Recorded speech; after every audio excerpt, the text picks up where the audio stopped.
Hey, how you doing, everybody? Thank you so much for tuning in today. I see that you have stumbled onto our podcast. Welcome in. We are Wish We Were Then. That's the name of the show. That also describes what we do. So you don't need any explanation. No, What do you yeah. say about that, Mark? Do you agree? We sit here and we look at each other and we wish we were then real hard. And Yeah, that's what that's we actually do. the craziest thing is that we're completely silent. Even right now, we just wish so hard that you at home can hear us. The That's the mind is magic. an incredible thing. It truly is, especially when it only works if you're using time as the medium to wish through. You can't wish you were there because it's not going to work. You have to wish you were then. That's the only type of wish that God grants. It's the only wish that God sees fit to listen to. Little kids crying out in hunger and starvation, people dying of diseases, all of that. He turns a blind ear towards, but he goes, "Oh, someone wishes they were then? What's that, my child? Let me make it so."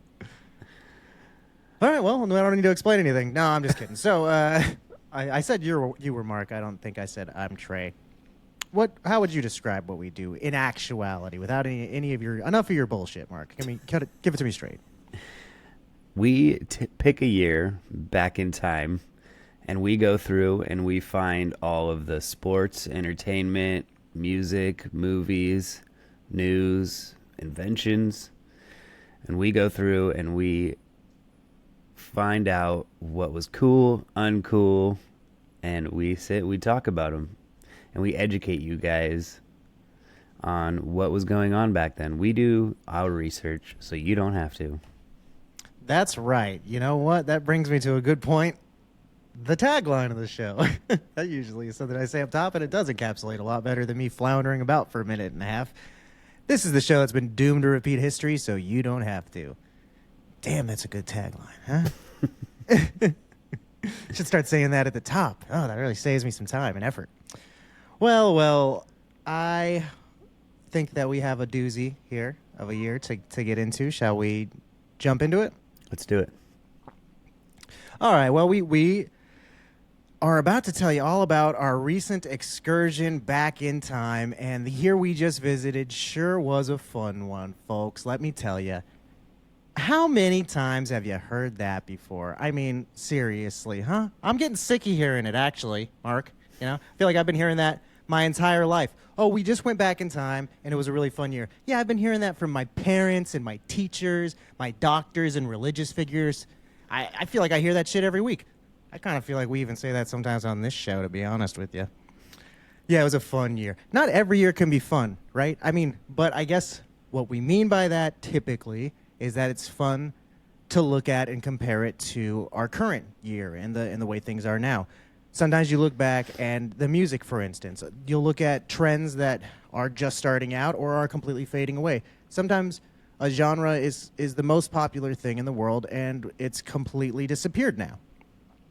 Also, you look at the news stories, and a lot of the times we're looking at extremely important news stories that have ramifications that carry forward for generations and really alter people's lives. And the year we're about to look at is not fun for any of those reasons, not at all. It really just seems like Americans were their primary concern was having a good time this year. That's really all it seems like anyone was worried about. If you look at the music, oftentimes on the Spotify playlist, I'll put a lot of fun, goofy, random bullshit towards the bottom that I'm like, look at this weird stuff that came out this year. This time around, a lot of that stuff is in the top 100. The entire top 100 is like that. Yeah, even in the top 5, there's just a lot of like, whoa, what a weird song this is. What a funny thing. Even the news stories, the top news story, the most important news story that happened in the country this year, seems like the president was just goofing around pretending he was Admiral Akbar, just playing around like he was in a big movie. He's going, look at me, I'm a spaceman too. I want to get in on the good time. So really, it was just everyone in the country was having a good time. So I can say this, without seeming trite, but to mean this in earnest, we are about to look at a year that I think is one of the most fun years we have covered so far. Today, we are going to tell you all about our trip to 1983. I agree. And then I guess I really didn't think about it that way until you just put it that way. But everything that was going on was so like fun and exciting, and the technology that was coming out. But before we get into it, I'm going to get into the one of the bummer things that I did find this year. Okay. But definitely interesting because it doesn't happen very often. On March 1st, 1983, a tornado hit L.A. It was so big that it tore off a piece of the L.A. Convention Center's roof. It traveled for over 4 miles parallel to the 101 freeway, and it left a half-mile wide tear through downtown L.A., killing 9 people, injuring 30, and destroying 150 buildings. Damn. That's so crazy. A tornado in Los Angeles. Obviously not typical weather for Los Angeles to receive. I guess this was in South Central, and I mean, this is so atypical, obviously, for civilians, but also the Weather Service was like completely unawares. They didn't issue any kind of warning for this. There was no tornado watch prior, and there was no tornado warning like right beforehand like you would normally get. It was something they were able to warn people like within like I think like an hour. They kind of got people mobilized pretty quickly due to the warning system that was in place, but all of the typical weather conditions for tornadoes just weren't present, like the way that all of the weather indicators that they're used to seeing in the Midwest and areas where there are tons of tornadoes all the time. None of that, going back and like the weather services that have researched the event and everything, they say none of that was really there before this event. It kind of just came up out of the blue, and I wasn't able to really find a reason that they say it. I mean, maybe they figured it out now, but it wasn't like something that they could have seen coming, apparently. Yeah, a freak accident for sure. There was a tornado down by our house. Do you remember that? I think it was like just after high school. It flipped a train in Paris. So Damn. it's not like totally unheard of to happen in Southern California. Yeah, no, I mean, we get those little dirt devils all the time. Yeah, but that just has to be like an actual storm system to cause it instead of just But I mean, like the type of weather to swirling wind happens pretty constantly. So it's not like a weird the thing reason to think it of it doesn't just being happen bigger here than is that. because of all of the mountain ranges that we have. It would happen more often if we didn't have those. Yeah, tornadoes are a crazy thing because I'm just thinking. I mean, they happen in Texas a fair amount, but I don't really know why they're more common in the Midwest. I guess it's just the flatness of it. If the reason why it doesn't happen in California is the mountains, huh? Yeah, it's like the weather patterns don't have a chance to like reach each other like that because the mountain systems block them. Oh, that makes sense. Guy, can you imagine just being in LA and having to suddenly be someone like how long before you take it seriously that someone comes in and goes, "There's a tornado. You need to get out of here." That's what I was thinking. I'm like, an hour is not enough time to even convince me that one was happening. Yeah, for sure. Especially in 1983, where you can't Google it or like look at the. I mean, I guess there was. That's why you would take it seriously, though. I think. Yeah, I suppose. You'd be like, "Oh shit, what?" Like. Yeah, you're like, well, it is awful cloudy, and the wind seems to be picking up. Yeah. So I guess I should get out of here. You wouldn't be like, let me research this. Yeah, exactly. Get my encyclopedia out. Figure out what's going on. Hold on. Let me just tell you, none of the weather patterns that are indicative of a tornado which over the Midwest region are present today. Well, let me go ahead and move on to the next news item. Also in March. This is the big one I was talking about early on. I think this is just so funny that this is kind of like the predominant news story when you look at this year online a lot of the time. Is that March 23rd, Ronald Reagan announced the Strategic Defense Initiative Organization. He said in a speech, this is a part of the quote, "I call upon the scientific community in this country, those who gave us nuclear weapons, to turn their great talents to the cause of mankind and world peace, to give us the means of rendering these nuclear weapons impotent and obsolete." So it was a push to try to move away from nuclear weapons and the threat of everybody just constantly being worried the world was about to end. He was saying instead of that, let's figure out a way to make sure you can't harm each other with nuclear weapons. That's a commendable goal, I'll say. His method was pretty fucking crazy, I think, though. The Star Wars. So what the reason it got that name because after this, like the next day on March 24th, the Washington Post came out with a piece and it had a quote from Senator Ted Kennedy.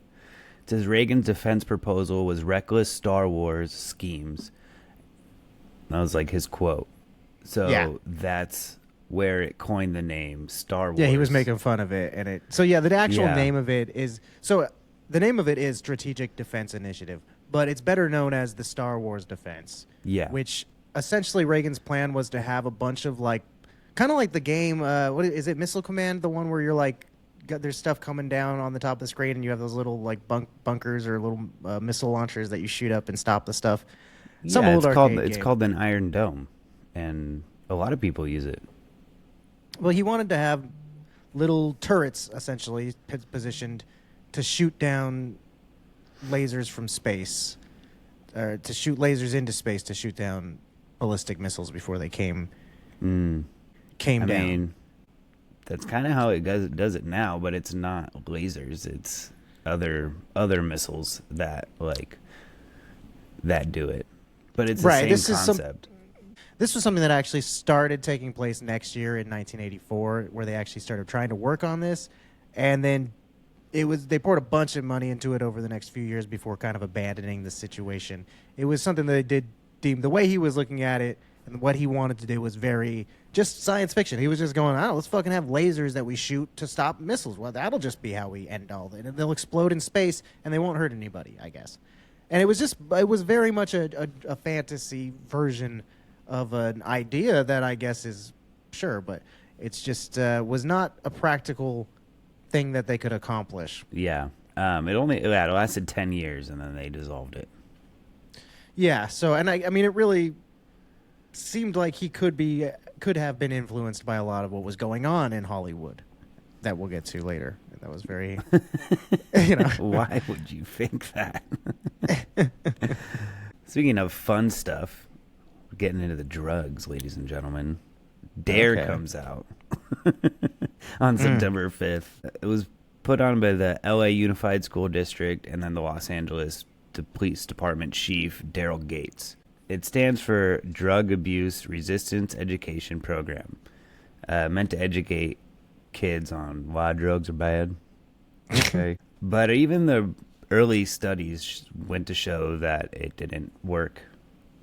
Like, they weren't effective. Like, nobody wanted to learn PowerPoints on, heroin or whatever. Like, Yeah, well, I mean, so I remember the DARE program being something that was still going on when we were kids. And then when I was reading about it and that it was like, oh, it was a focus on getting police to come and talk to kids. That was like the main thrust of the DARE program, was to have police officers come in and talk about why drugs were bad and all of that. Like, there were police officers would come in with cars that had been seized from drug dealers. Like, they'd come in with like Lamborghinis that drug dealers had bought and that the police had seized. I guess the purpose was to say, look, if you sell drugs, you'll lose all your cool possessions. And I was like, all you're doing is showing kids, hey, look, That if you you can sell get drugs, you cool can get a possessions. Lambo. Yeah. So yeah, I guess really that's the thing of it, is that it put all of that information right in front of kids and was like, hey, look at all, don't do all these drugs. And people are like, what drugs? What are you talking about? I don't know anything about this yet. All I know now is there's something that sounds like it's so cool everyone wants to do it, and I'm not supposed to. And I don't know. Maybe the idea was like, if you were the first person to tell something about somebody about something, then they're more likely to believe that, right? Instead of being like, you want to try some pot? It's real cool, like from your friend. Yeah. I mean, I get the reasoning behind it. I don't think it was like a terrible idea. But I mean, you even No, think but like I think everybody knows. Yes, that being the basic concept, but putting it into practice, everybody has to know that no kid is going to listen to an adult about drugs. Yeah. Sorry, it just hasn't been that way, and it won't be that way. They're still going to get they're going to try it, and then until they realize that it's not good for you. Like, that's just how most people operate in things. It's like you tell something you don't want them to do it, they're probably going to want to go and do it. Yeah, totally. I think the big, sign of the ineffectualness of it, the ineffectiveness of it, is that the T-shirts and stuff, like the hats, all those things are just like funny to wear if you're someone who smokes weed. Like if I see someone, Now an they're ironic. adult, yeah, if I see an adult wearing a Dare shirt, I just think, oh, that guy smokes weed. I don't think, oh, he really cares about kids and he's trying to keep everybody to stop from smoking. You know, I wouldn't mind owning a shirt like that right now. I'm thinking about it. I think, yeah, it'd be pretty funny. So yeah, I guess it has the complete opposite effect than what they desired, unfortunately. Okay, I got another thing. This is fun for if you get all toked up, you're all reefered out. Where's a good place to go is Disneyland.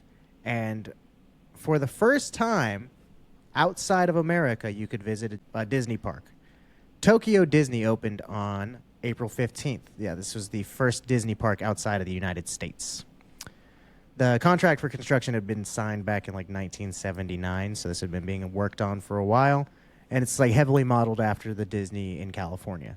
So it's a pretty similar experience, but a lot of they had like a Western land as well as a frontier land. I didn't really like look into what the differences were, but I was kind of, as an American, I was like, well, how would you? But maybe they just made it more of a, because it is an American thing, so I'm sure they just try Yeah. to lean into that a little more. Yeah, I guess if there's a Japanese section of an American park, it's just like, look, it's just like everything Japanese is there. And if someone from Japan comes, it could be like either, kitchen sinky, or it could be like just normal. Like, yeah, this looks like a normal street because it just is modeled after a Japanese street. That's enough. If you just make it look like a normal Japanese like street, that's Yeah. Japanese now. You know what I mean? Mm-hmm. So it's not that interesting to them, but it is to us. So I guess, yeah, it just look like a Western town, I suppose. I just think frontier and Western seems like an odd distinction is really what I think. Like when you're walking in Tokyo Disney, you look up and you go, oh, clearly we just transitioned from frontier world into Western world. What is the line? You know what I mean? Things go from being like, you know what I mean? Where they go from being what to what? Like obviously when you walk from the Tomorrowland into Fantasyland, you go, everything went from being space to being fairies. There's like a clear line of demarcation. I don't know what that is between frontier and Western. You know what I mean? Yeah, I don't know. I don't know. All right, I got one more little news story. September 17th, Vanessa Williams becomes the first African American to win Miss USA. And then she became the Miss USA for 1984. This is just when she won it. But Right. then she would be forced to resign because she went on in Penthouse magazine and was fully nude, to say the least. Yes. Yeah, we talked about that briefly when Save the Best for Last was in the top 5. Because that was kind of her comeback song. Mm-hmm. Well, her that, first song, really, because I don't think she was even an artist before that. Yeah, I don't know. I think I don't know. I don't remember exactly. I just remember, yeah, that song was her big comeback in her career from that big scandal. And so this time around, I thought, let me look into that a little bit and figure out some of the backstory. So, yeah, I was reading about that. It turns out, like, the pictures were pictures she had taken in 1982. So prior to her even, so it wasn't something that she took. Because I thought, like, damn, that was a bad decision to make after being a Miss America to go on to do that. It seems like you'd be really careful, Yeah. It was something that she didn't know where those were going to end up. I don't think she thought anything was going to happen to them. I mean, it's something that I think people used to do more. You kind of used to see that, I think. I know that was like a sitcom reference back in the day, was like, come on in, we'll just pose nude. No one will know, sell to you for $200. Like, was something people did. I don't know how, especially a model, someone who was trying to be, in the pageant circuit, like that kind of thing. I could see that happening. So she got taken advantage of, really. And it got really terrible ramifications for her. And it sucks that the Miss America organization made her give up the title. Yeah. It wasn't really on her. Yeah, they made on her resign. side. Yeah, so resign was, I guess, nice that they didn't strip her of the title or whatever. But it's something that years later, the then president of the Miss America organization would come out and apologize to her, retroactively. Well, that's cool. But and she did well for herself after that. Like, she was really popular after her comeback song and stuff like that. And by that point in the 90s, like, people, their attitudes about that kind of stuff had changed a lot. So I think everyone was like, oh, yeah, why were we mad? Yeah, like no one's even seen that before. It's fine. It It's was just like, actually Penthouse's like #1 selling magazine ever. yeah, well, I mean, it's a huge get for them. Like, it's Yeah. a big deal. And like back then, yeah, it was so scandalous to have that happen. So, and they knew what they were doing. They were being little shitheads about it. You know what I mean? Like they Yeah. were, oh, cool, we got some salacious photos. Let's ruin this girl's life. And it's something too where it's like it's such a bullshit the morals that are drawn there. Like it's like, oh yeah, let's and now for the swimsuit section of the fucking Miss America thing. Well, you better look good in a swimsuit if you want to win this title. Hey, you better not take that shit off. We can't see you without it. You come out here, we're gonna gawk at you in front of thousands of people, put it on TV, but no more. Otherwise, oh my god, how dare you? Yeah, that's a little. Yeah, you're definitely right about that. Ridiculous. All right, I'm done with the news and such. The news onto the foods of the year. 1983 was a year that helped the food landscape. It started to look a lot more similar to nowadays because you had a couple of debuts this year. Domino's Pizza was founded, as well as Panda Express, Jimmy John's, and Golden Spoon, all of which I thought were noteworthy restaurants that were founded. Man, I haven't had Golden Spoon in forever. Yeah, that kind of was a nostalgic one for me when I saw that. I was like, oh, yeah, Golden Spoon. I'll every once in a while see a Golden Spoon. I'll think, God, I got to go there. I never do. I'm part of the problem. I got to go. Panda Express, this was the year that they became Panda Express. They had, because that was one that I thought, Panda Express, were they formed as a whole company or what was the deal there? But the restaurant had been Panda Inn for a number of years prior. They were some Chinese immigrants, a family had moved over and started a restaurant called the Panda Inn. And in 1983, the son got the idea to make it a fast food version of the same food because, Chinese food wasn't that popular at the time. We've talked before about how recent it is that, like, in the 80s, pizza was still kind of seen as an ethnic food. And so for Domino's to just kind of get going off the ground, this was like the start of pizza chains being a big thing. And Panda Express, I think, was the same thing. I think Chinese food was strictly seen as a foreign, kind of delicacy sort of a deal, or you get it from Chinese restaurants, but it wasn't this quick service to go thing like you see nowadays. Yeah, So now that started every to change. Chinese food place is like Panda Express, basically. Yeah, exactly. I mean, but I've And never it's- gone to a Chinese food place and then thought like, man, I thought this could be quicker. Like even like the ones where they make it in the back and they'll bring it out to you. It's still always fast. Maybe Yeah, that's just I mean- like the order of operations nowadays. I don't know, but Yeah, that's what I think. I think people have come to expect that. I guess it's kind of flipped. But I think of like PF Chang's. oh yeah, well there are ones, I guess. Like, yeah, if you go there, I mean, it must. I guess I don't really go there too often. It's kind of one of those foods that I feel like a lot. Really, anything that I feel you can find the same version of it in a very quick manner.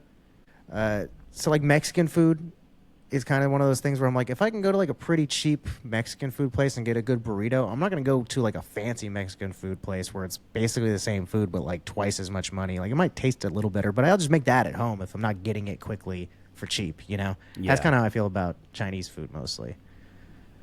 I Yeah, don't- but I can't cook Chinese food at home. I've tried. I I'm mean, not I that have- good at it. I've done it once or twice. It is a whole process, but I guess I would just rather learn to do that than do $75 for an entree at some fancy, Yeah, it's true. But that's just me. It is a whole thing. I was surprised at how much honey goes into it. That's a lot of where the sauce comes from. Honey and ginger. Yeah, honey was like a big. I was like, oh, when it made sense. That's why everything looks all sticky and. I just never really delicious. thought of it. Yeah, I didn't know where the sweet, sticky sauce came from. And when I realized it was honey, I was like, duh. Okay. It's like if everything was all wet. And I was like, oh, you pour water on it. Like, duh. Water gets sticky, right? Okay. The one other big debut for this year is McDonald's introducing the chicken nugget. 1983. I would have thought they were around from the 60s or something like that, the nugget. They didn't find out they can grind down a whole chicken yet, Trey. I guess not. Yeah, They were created in 1979, and they were introduced into some test markets in 1981. And pretty quickly they found out, yes, this is something that we should be doing. This is a product that we definitely want in all of our stores and all of our markets. But according to Rene Arend, who was McDonald's first ever executive chef, who actually created the McNuggets, he said there wasn't a system to supply enough chicken because they knew how great the actual demand was going to be. They were like, we're not going to be able to implement this. So somehow there's a lot of information about how there wasn't enough chicken to go around, and like they knew that going into this, and then suddenly the supply issue was fixed in 1983. I don't know where they started getting enough chickens, but they got that figured out somehow. They went from knowing there weren't enough chickens to go around to somehow let's do this and start selling more every year from now on for forever. So goes into maybe there was some questionable things going on. I have some theories. Let me just say, man, that's crazy. I think that's crazy that they sell more and more every year. Still, even today. I don't know about now, but that's crazy. Yeah, I mean, they knew how popular they were going to be as soon as they started doing them. Yeah. So I love McNuggets, though. That's actually funny. When I was a kid, I wasn't that into them. I didn't think they were that great. I guess they've changed the formula, and now they're better because they're all white meat. I remember when that was a big changed move for them. Yeah. But now when I get them, I think they're pretty good usually. The sauce, the sweet and sour sauce. Yeah, I mean the sauce is always doing a lot of the work there. A lot of the legwork. All right, I want to move on to toys. Sure, yeah. I guess, when you're at McDonald's, you get some McNuggets, and what comes along with them 9 times out of 10, a little toy in there. And in 1983, there were a couple of Toy Stories. Not that Toy Story, but Tim Allen and Tom Hanks starred in Toy Story. So Cabbage Patch Kids would be a huge craze around Christmas time, or right before Christmas, or actually right after Thanksgiving, or we like to know it as Black Friday. People were flooding stores, driving from county to county when they found out that a store would get these Cabbage Patch Kids in, and they would just flood it. And this was the kickoff, if not the kickoff, of Black Friday, if it wasn't already leading up to this. Yeah, like the hysteria surrounding getting in line and getting toys and stuff like that. Yeah, I mean, this was before the idea of it being like, hey, doorbuster sale, get in here and we'll get you whatever, a TV for a penny or whatever dumb shit they give you nowadays. Then it was just like, we have Cabbage Patch Kids. Come get them. We'll let you have some, Come get them while you can, because they're not going to last very long. Yeah, and people, I mean, like you said, it was just thousands of people showing up in line. Stores like Kmart and Zayres, which is now defunct, but it was like Zayre. Zayres. They handed out purchase tickets, so little vouchers basically to say like, hey, you are going to get a Cabbage Patch Kids. They handed them out to the first several hundred people in line, saying like, hey, you're here, you're gonna get one. There you go. There were several hundred people, if not thousands of people, behind those folks who had been waiting in line for hours that did not get purchase tickets. So those, people would get pretty upset, start, freaking out and rioting and stuff like that. Tons of violence erupted this year over the Cabbage Patch Kids. This is where the stereotype of that hysteria starts, of people trampling each other and injuries and shoving and biting and scratching and clawing for a couple of stupid little ugly dolls. And that's the weirdest thing, is nobody really knows why they were that popular this year. There's not really like some specific genesis of this that they can pinpoint.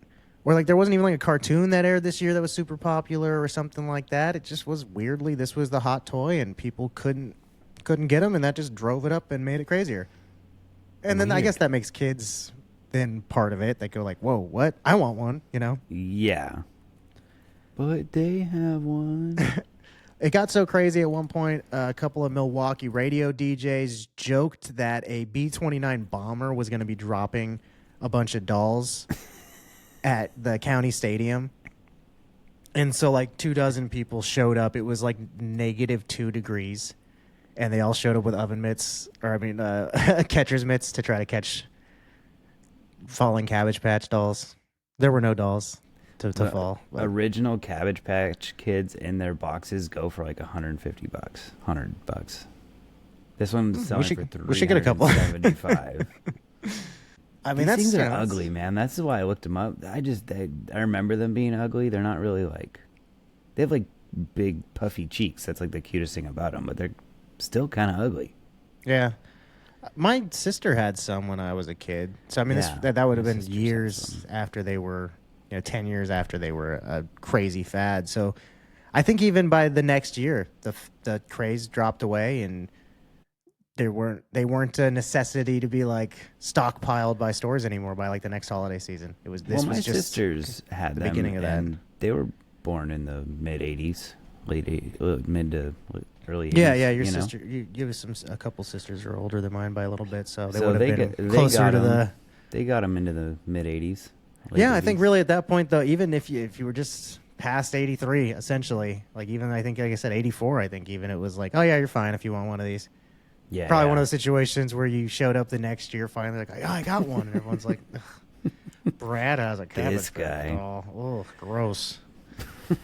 Playing with G.I. Joes now. The other big, kind of like a toy sort of a thing. I mean, some people view it as that. Now it's like, it could be a whole damn career. Dad, it's not a toy. It's a video game. It's how I make my living, all right? I have 12,000 Twitch subscribers. Is that a lot? I don't know. Sounds pretty good. No idea about Twitch. Everyone who actually Twitches right now is like, 12,000. Fucking, if that's how you make your money, then you're not making a good living, friend. Anyway, let's talk about video games of 1983. The big one is, of course, on June 14th, the United States saw the release of the Mario Brothers. This is the introduction of Luigi into the story here. And it reportedly released in Japan on July 6th. I couldn't really get that. They were like, that's actually one of the, like a piece of information was that reportedly it released on July 6th. You can't just nail down when it came out there. It could have come Japan's out before, some people that say. Information. They're like, yeah, who knows? They know. They keep records. There also were a couple other big games that came out. I can't believe Mario Brothers overtook, because Donkey Kong and stuff came out like just before this. We did 81, I think. Yeah, it couldn't have been too long before this. But it overtook it really quickly, because it became popular pretty much immediately. Yeah, it was a huge game. I mean, a big reason for that was that Donkey Kong was an arcade cabinet. You went to the actual brick-and-mortar arcades to go play that. But the same year, about a month later, on July 15th, Nintendo released the Famicom, short for Family Computer. Not that cool of a name. That's what it was called in Japan. But a couple years later, in 1986, it would come out in the United States as the Nintendo Entertainment System. So you start having that come over, and that's why the shift would happen in popularity and everything of the going from Donkey Kong stuff to Mario and Luigi and dropping the big hairy monkey out of the picture, unfortunately. For now. Yeah, he'd come back later, wouldn't he? Seth Rogen's got a thing to say about it. The other big game I wanted to talk, not big, but the other game I wanted to talk about that was released this year on June 19th, so just shortly after Mario Brothers, was Dragon's Lair. This is the third ever Laserdisc game and the first one to come out in the United States. And if Laserdiscs are one of those technologies that just didn't catch on, and it must have been cost prohibitive or something like that at the time, because it was superior to VHS tapes. They were like big DVDs. They really were a lot better in most ways. I think they were just expensive, and that's why they didn't, translate to a consumer market or whatever, and kind of took a while to progress to the next level. I think we would have started moving a lot quicker. Same thing happened with Betamax. I think people say Betamax was better than VHS in a lot of ways, but back then people were a lot more hesitant to adopt new technologies. Well, speaking of the laser discs, so those were just laying the foundation for CD players. And the first CD player would come out in Japan on October 1st, 1982. It was a Sony CDP 101 is what it was called. But then on March 19th, 1983, they would come out in the United States. They would cost $1,000. So it was not super popular to have those, but the compact disc players would be huge for the coming years. The next Yeah. 40 years, really. Yeah, it's interesting that that one did. I mean, I guess like 8 tracks. I don't know how those compared to. Well, I mean, they were more portable, and then like tapes and stuff. So there were a couple of music mediums that came in that would gain some sort of popularity. But it's interesting that CDs people gravitated towards that quicker than towards anything for movies. That stuff takes a lot longer to Yeah. start. Well, then they start would being go a into thing. games, and then I mean, you Yeah, could still buy CDs. You can, I if you that I mean wanted. that's a huge thing. I guess that's a big thing to consider is when the gaming industry came in and started being more of a moneymaker. Then it's like, well, now you have games and home movies both go in the same direction. So it's like they both use CDs. Well, now there's a reason to improve that technology, and then, that Yeah. keeps going forward. So that makes sense. Have you ever played Dragon's Lair? It is a really cool game. No. And it shows like how when you compare it to like Mario Brothers and the amount of information they were able to hold on this game disc back in 1983 is astounding. It's like an animated game. Oh yes, I have played It looks this, like but I've the played Sword it in the in. Stone or something. Yeah, I've played it in arcade cabinets. Yeah, it's a really cool game, and playing it, I don't know how it works in the arcade cabinet, The same. You have to like but move left, right, yeah, up, down. It's like the same like when as you at go through. I think, I mean, at home, there really is no information given to you about what you can do. So it's insanely difficult to figure out, like, okay, I can go forward, I guess. It's something I have to fucking do sometimes. Like, it's so hard to play that game. It takes so fucking long to get farther into it. And, like, I remember I knew somebody who had it, and I'd sit there and, I mean, I'd play for like a couple of afternoons, and I'd get progressively farther, and you have to remember everything that came before it. And then I'd get to something and be like, what the fuck was I supposed to do? And sometimes I'd be like, okay, I don't know. I'm not going to play this for another 20 minutes to get to this point. What do you do next? And he'd be like, you have to hit this other button that I didn't know you could hit yet. And so he just had figured it out and by doing it, and he was able to get I think he had maybe beaten it, or it was really a thing that like we got to, now I remember we were in this part where we're on like some horse that you're flying through like a corridor of a bunch of stuff, and all of us were trying to memorize the pattern of when you were supposed to go and the timing of it. And I mean, it's really fun to play, but it also looks so cool to be actually playing a cartoon like that. Yeah. I mean, No, in a for way that sure. you don't really do with any other games. It's like an actual. I can't remember. I think it might be Don Bluth that did the artwork for it. And so you're playing like a real cartoon, and it's actually responding to your commands. I mean, like a video game does, but it's really cool. Yeah, it is Don Bluth animation. He used to work for Disney, so it looks like the Sword in the Stone and stuff like that because he actually animated. That's those, definitely what it reminds me of. Is a sort of Yeah. stone. Very, very cool piece of technology. The other technology piece that I have, you mentioned the CD player.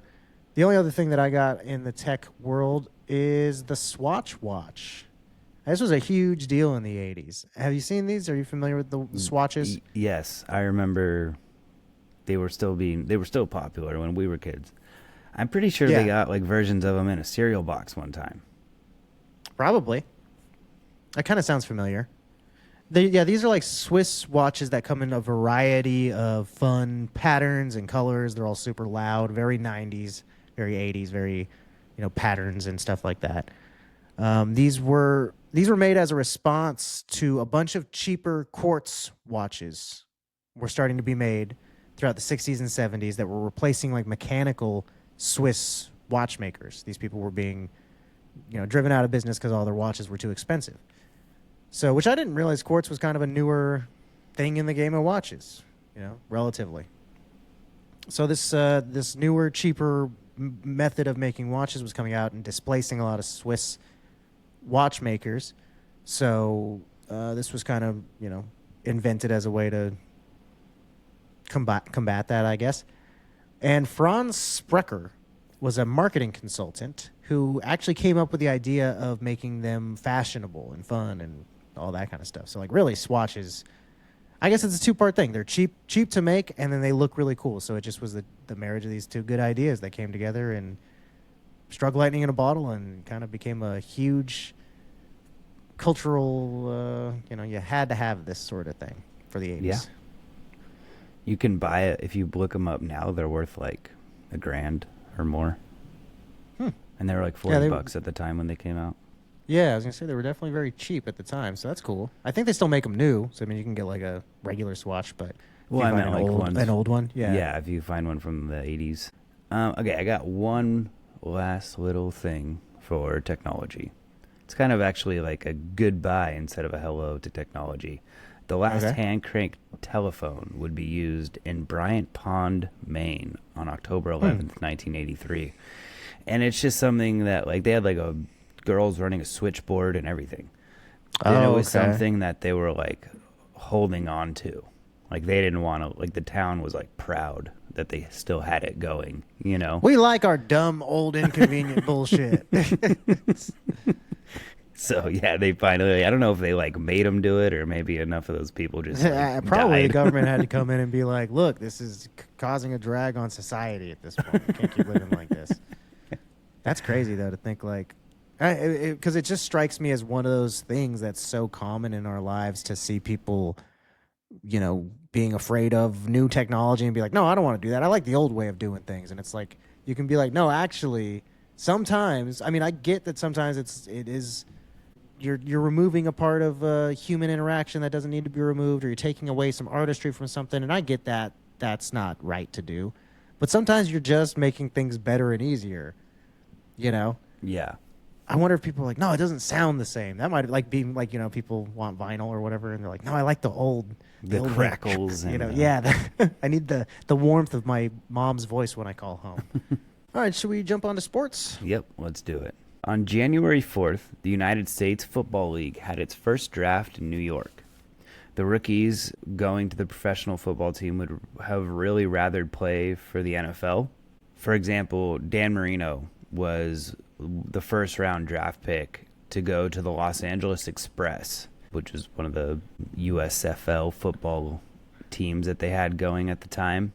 But Marino declined the offer, and then he would go on in the next coming months. I don't remember when, I didn't write it down, but he would go on to be drafted to the Miami Dolphins and have a good career. So I think he made the right choice. Yeah, they were trying to preempt the draft, and basically, I think they were just trying to grab people who were like, "This guy's probably not going to make it in the NFL. Let's offer him something. You'll be the star here. And so they were getting in before the draft happened because these guys were maybe thinking we might not make it. So fuck. At least we're going to get paid to play football. I won't be on the bench. Yeah, that's true. And I won't have to give it up after college. A lot of these guys are getting done with college and stuff. Oh, 100. But everybody dreams of getting in the NFL. So it was just like. Sometimes you had to know, man, I might just end up being, if I make it, I'll be on the bench for the rest of my life, Yeah. So I don't want to die in a clean uniform, So where am I going to get some playing time? I guess I'll play at the USFL. And Dan Marino was one of those guys who was like, no, I think I'm going to hold out and try to test my luck at the NFL level. Yeah. So good for him. I don't know if we did talk about this and we did 1986, but I'll bring it up that it only lasted until 1986. And right near the end, the USFL was trying to sue the NFL because they were saying that they had a TV monopoly. Yeah. Over, they had the stations were only running them. They would actually win that case. And you know who was forefronting it? Was Donald Trump. And he was because he owned the Jet or the New York, whatever the New York team was at the time for the USFL, but they won. Oh, for the USFL, okay. The USFL won, but they only permitted them to get $1 for their for the winnings. Oh, damn. That's funny. And then they ran out of money. Basically, like they couldn't afford to pay the players, so they let all the players go and then dissolved it after that. A big reason for the USFL starting this year was because in 1982 there was a huge players' strike in the NFL. It was something that was such a severe strike that they actually had to shorten the season to only 9 games. So that's a big, sizable chunk. 7 games off the season. You know? I mean, it's almost half. Yeah. So when it came time for the Super Bowl, which would happen in the beginning of 1983, they had to get creative. There was a 16-team Super Bowl tournament that was devised, wherein the division standings were ignored, and 8 teams from each conference were seeded 1 through 8 based on their regular season records. So it was just strictly who did the best.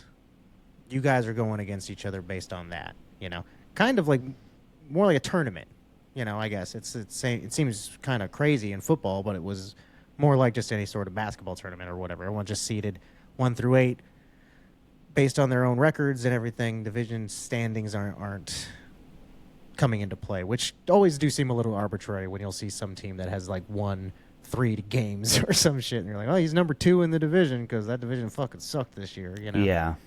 So it made for an interesting Super Bowl, to say the least. So the main game was played between the Dolphins, who had beaten the New England Patriots, the San Diego Chargers, and the New York Jets leading up to getting into the actual Super Bowl, and the Redskins, who had defeated the Lions, the Vikings, and the Dallas Cowboys to get in. So those were all the teams that were involved in this big mishigosh. Cowboys, Vikings, Lions, Patriots, Chargers, Jets. All of those teams got defeated, and it ended up being the Dolphins versus the Redskins in the final match. And the Redskins would go on to win the Super Bowl. That's right. Redskins take the whole damn enchilada of a weird year for a Super Bowl. Yeah. It reminds me of the COVID year for baseball. Yeah. I mean, there are weird times that they have to do. We've talked a couple times about times that, I mean, usually it's a player's strike that will come in and force a they team. have to, gerrymander stuff. Rig yeah, it up. they have to figure out some creative way of being like, all right, who was the best this year? Speaking of who are the best this year, let's go through some of the champions, shall we?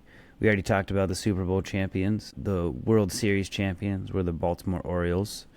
The NBA champions were the Philadelphia 76ers. I feel like that's the first time we haven't had the Celtics or the Lakers. Yeah, that's pretty rare. And then the Stanley Cup champions were the New York Islanders.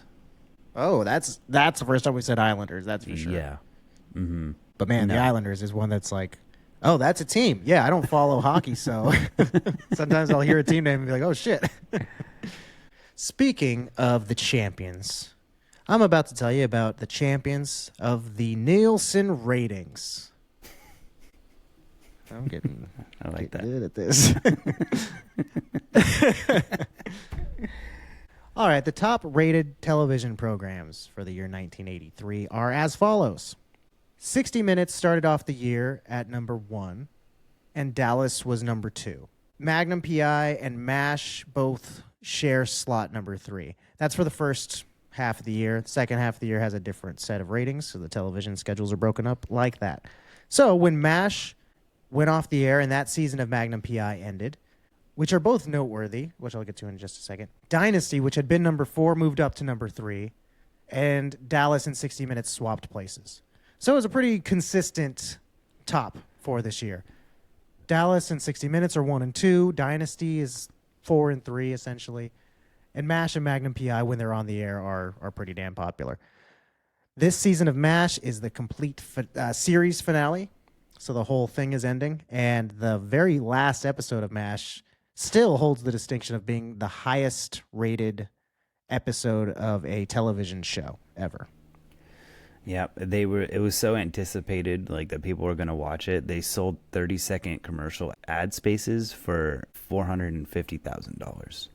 God damn. That was more than the Super Bowl that year. Yeah, that would be more than the Super Bowl for many years, I would imagine. Yeah. Now it was even the most watched TV program ever up until I think it was 2010. The Super Bowl finally displaced it, but it still is the most watched episode of a TV show. Mm-hmm. Yes. To this day. And the Magnum PI, this was a weird season of because it had been on the air for a while, for a few years, and it did well. It'd be in the top 20, the top 10, but not ever up near the top. And then just for some reason, this is the year it took off. And Magnum PI is very iconic, very emblematic of the 1980s. It feels like a huge cultural touchstone from that time period. And this is the year it just became that. It's kind of suddenly and out of nowhere. They just became one of the most popular shows on TV. So good for Tom Selleck. Here are some debuts of some TV shows that would go on to be representative of the 1980s. You have the A-Team. Huge one. Mr. T. Mm-hmm. I love it when a plan comes together. That's not him who says that, but he says, I'm afraid of planes. You also have Webster and Mama's Family, both of which I had never seen before, so I watched the pilot episodes of both this week. Have you seen either of those? No, I haven't. Webster's the one about the really little kid. That's kind of the whole thing. He's just sort of it's Emmanuel Lewis is the kid who plays him, and he's kind of like got the Gary Coleman thing where he just looks like a child for forever. Gotcha. But he's even smaller. He's 3.5 feet tall, so he looks like a 4-year-old, but he's 12 when he did the show. It was weird. He just goes to have to. It's an interesting thing. People really liked football back then, I guess. The dude in the show is a ex-football player, retired football player, whose old teammate passes away, and his son is now left to this guy because he's his godfather. But he didn't think that his friend was ever going to die, so he didn't ever even really know the kid passed when he was born. So now he's got a Webster now that has to live with him, and this guy's a newlywed too, so he's got to deal with that. They're getting together in their first apartment, and then as that's happening, Webster gets dropped off. So, what are you going to do with this precocious little child? So, I don't know, it's funny. I just had never seen it, but it was something that I've always heard of, being a reference to the 80s, so I'm glad I finally checked it out. Other couple things, you got Love Connection. That's a huge game show from the 80s. Yes. Chuck Woolery, 2 and 2. I say that all the time, despite never... I've seen Love Connection, but it's not like I watched it. And then this was a big-ass year for kids' shows and for cartoons especially. We've talked about before how in the 70s, there's not really a whole lot of kids' stuff. It's either really little kids programming or it's adults programming. There's not a lot of stuff in the middle, and people were still trying to figure out, is just kids programming have to be educational? Is it very sing-along stuff? They didn't really know where to go. And I think in the 80s, they're finally kids like cartoons. They like them being crazy and zany, and we can sell them toys with this stuff. So you have that going on a lot in this year with shows like He-Man and the Masters of the Universe, specifically designed to sell toys, as well as G.I. Joe, a real American hero, also designed to sell toys. Then you got shows like Inspector Gadget, Alvin and the Chipmunks, Dungeons and Dragons, all of which are great cartoons to sell toys. Yep, and just to sell a product or a game. Yeah, I really like those all a lot. Inspector Gadget, I've been watching a good amount. I just realized they had a Pluto on the Pluto app. There's a channel on there that's just devoted to Inspector Gadget. So I'll put that on when the dogs are left home alone. I almost call them the kids. When the dogs are home alone, I'll put on Inspector Gadget for them. So I've been watching it a decent amount because I'll come back in and it'll be on, and I'm like, oh, how's he gonna get out of this? And live action-ish kind of shows. Reading Rainbow. It's a great show for kids. Oh yeah, I remember that show. Also Fraggle Rock, which I love because I love Jim Henson. And Welcome to Pooh Corner is a really weird show that I didn't realize was so old. I always thought it was from the 90s.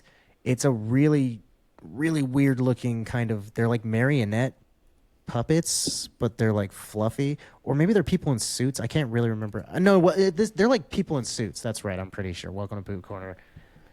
Is that they're really weird looking people in suits. Oh, yeah. I remember this show. Creepy. Yeah, it's really, really trippy looking. Yeah, I didn't like this show. I remember. Yeah, it's really creepy. So yeah, if you have not seen Welcome to Pooh Corner, I mean, it lasted for a while too, but it's essentially the 100 Acre Wood. All the gang is there. It's all the stories you know and love, but everybody is played by adults in furry costumes. I guess Yeah. is the way to put it. They look really, really off-putting with their strange eyes. If you're into furry stuff, maybe you're into this show. Yeah, I'm surprised this don't hasn't had a judge, big it's not. resurgence. Once they put it on Netflix, maybe it will. This feels really weird to go into this, my last little bit of TV information here off after that last thing, but on February 5th, the first part of a special 2-part episode of Different Strokes called The Bicycle Man aired. This is a very famous episode in which young Arnold and Willis are the subjects of a pedophilic man and his advances. And it's a very well-known episode. This really kicked off the trend of very special episodes. Tonight on a very special episode, and like the cast would come out beforehand and be like, look, we're about to talk about some fucked up stuff, so get your kids out of the room, And like that was huge in the 80s and 90s, and this was kind of the real genesis of that idea, It had been around before. I mean, the idea of having a heavy episode of a sitcom had been around for forever, but this is what kicked off the trend throughout the 80s and stuff of people being like, did you see how well that rapey episode of Different Strokes did? Let's try that. So there you go. That's Weird. it for TV, I guess. People were having too much fun. They were like, look, the world's too peaceful. Everything's okay. The worst thing going on is a players' strike. How are we going to make things fucked up? Let's make Arnold have to deal with something really nasty and bad. I got one little fun thing before we get off of TV. On July 29th, Friday Night Video debuted. It was basically like if you didn't have cable, you could still like an alternative. If you didn't have cable to watch MTV, you could still watch music videos and stuff. And it lasted for 17 years on NBC before they took it off. Yeah, that's cool. I mean, that's a long time. Yeah, And that so just it shows was how much... definitely up there with the music vibes, like where as far as like MTV, I'm sure it was up there in the ratings if it lasted for so long. Yeah, music was so important back then because of the lack of entertainment, that you could turn on TV, but there weren't that many channels. And I mean, I remember being a kid and just being like, there's nothing to watch on TV and turning it off, and we had way more options than they did back then. And so you see a lot of when you go back and you see what people were actually doing back then. They used to sit around listening to a record. They'd put on a record, and you and your friends would sit around and jamming out to whatever song you were trying to show them. But you'd hear all the songs on whatever person you were listening to or what have you. So, Yeah. Well, speaking of sitting around on a beanbag chair listening to music. yeah, that's what we've been doing for the last... I was talking about that specifically because that's how Mark and I have been listening to music for the last week, getting ready. Went back in 1983. We found a couple beanbag chairs and a record player. We hopped on down to the local record store with a few dollars, and that's all it took to buy all the top albums of the year. And we're about to tell you about the top 5 songs on the Billboard charts. That's how we do it around here. We say what was happening, what was going on in the day-to-day life of the average American citizen. What were they hearing as they drove to work and as they got off the bus and walked through the supermarket and got themselves a Pepsi. Oh, a Pepsi. Yeah, that was pretty... We'll talk about that in a second. A Pepsi. They were influenced by what they heard. Let's jump into the top 5 at number 5. All right, number 5 is Beat It by Michael Jackson. Came out on the Thriller album, released on February 21st, 1983. Written and composed by Michael Jackson. And he said, I quote, "I wanted to write a song, the type of song that I would buy if I were to buy a rock song. And I wanted the children to really enjoy it, the school children as well as the college students." Very important to him to make sure. I was like interesting.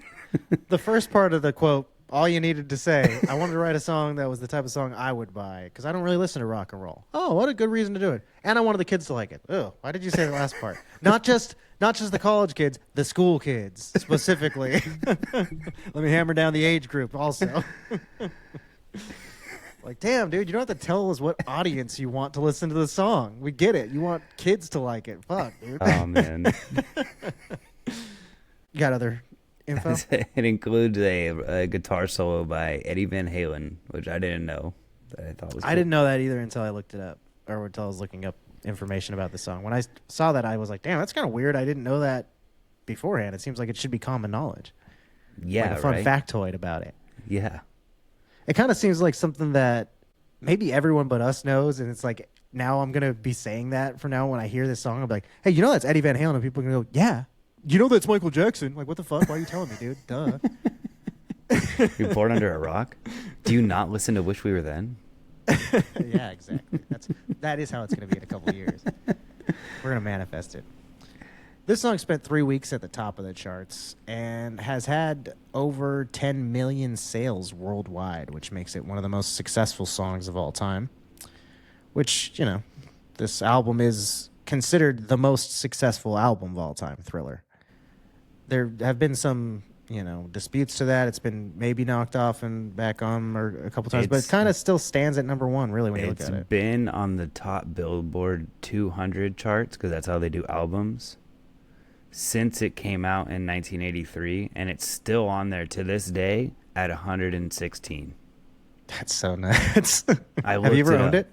No, but I looked it up to see where it was on the chart. That's, no, I never you know, owned that album. It's hard now because I have a hard time supporting Michael Jackson these days, but I mean, and you know, I don't know for sure if he did anything. I just kind of tend to think he probably did. Did you not just listen to the quote I just told you? Yeah, exactly. So, exactly. I mean, I could pretend like I don't think that, but I do think that's probably what happened. Anyway, so it would be hard to do that now. It's kind of an interesting thing, though, to be like, man, this has never left the 200 charts, and you're not a part of that. How interesting. I've owned this album. I used to have it on a cassette when I was a kid, so I think it's funny that, you know, I'm a part of that number, you know? Yeah. I feel good as an American citizen. I've done my part helping keep that in the top 200. Now I'm not thrilled about it, but I'm like, at least, you know, yeah, I'm a part of the reason it's there. Never left. You know, for 1 year in the year 1999, I was part of the numbers. The music video for this song is really what helped catapult Michael Jackson into superstardom. It also helped cement music videos as a medium people really cared about. You know, they were popular at this time. They were something that was, you know, yeah, this is going on, but like this is what made people realize it could be an art form, and you needed to do more than just film your band playing a song in, you know, a shitty warehouse or whatever. Because they put a lot of effort into this. Around 80 actual Bloods and Crips were cast to be extras in the video. Dang. Bloods and Crips. They fight both sides. afterwards every day? Well, no, specifically. I mean, Michael Jackson was trying to, you know, he was trying to not just talk the talk. He was trying to be about that shit. Because the music video is about him uniting gang members through the power of song and dance to not be angry with each other, you know? He goes out there and he's just like, stop being so macho. I'm tired of it. You know, he's just like, you guys got to get along. And everyone listens to him. And they all start dancing at the end.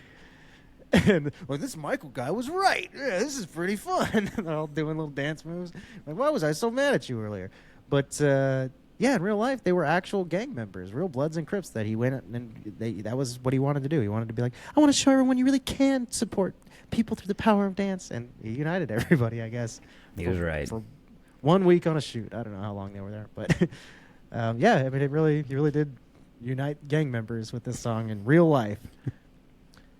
Which, you know, I mean, you could tell on the recording it was it was a well done song, so much so that it won Grammys for Record of the Year and Best Male Rock Performance. So I thought that was interesting. It was, you know, a rock performance. It was considered a rock song. Eddie Van Halen helps cement that. Yeah. Michael Jackson's quote of wanting to write a rock song. To me, it's just always been a Michael Jackson song, and I don't really think of him as being any kind of particular genre.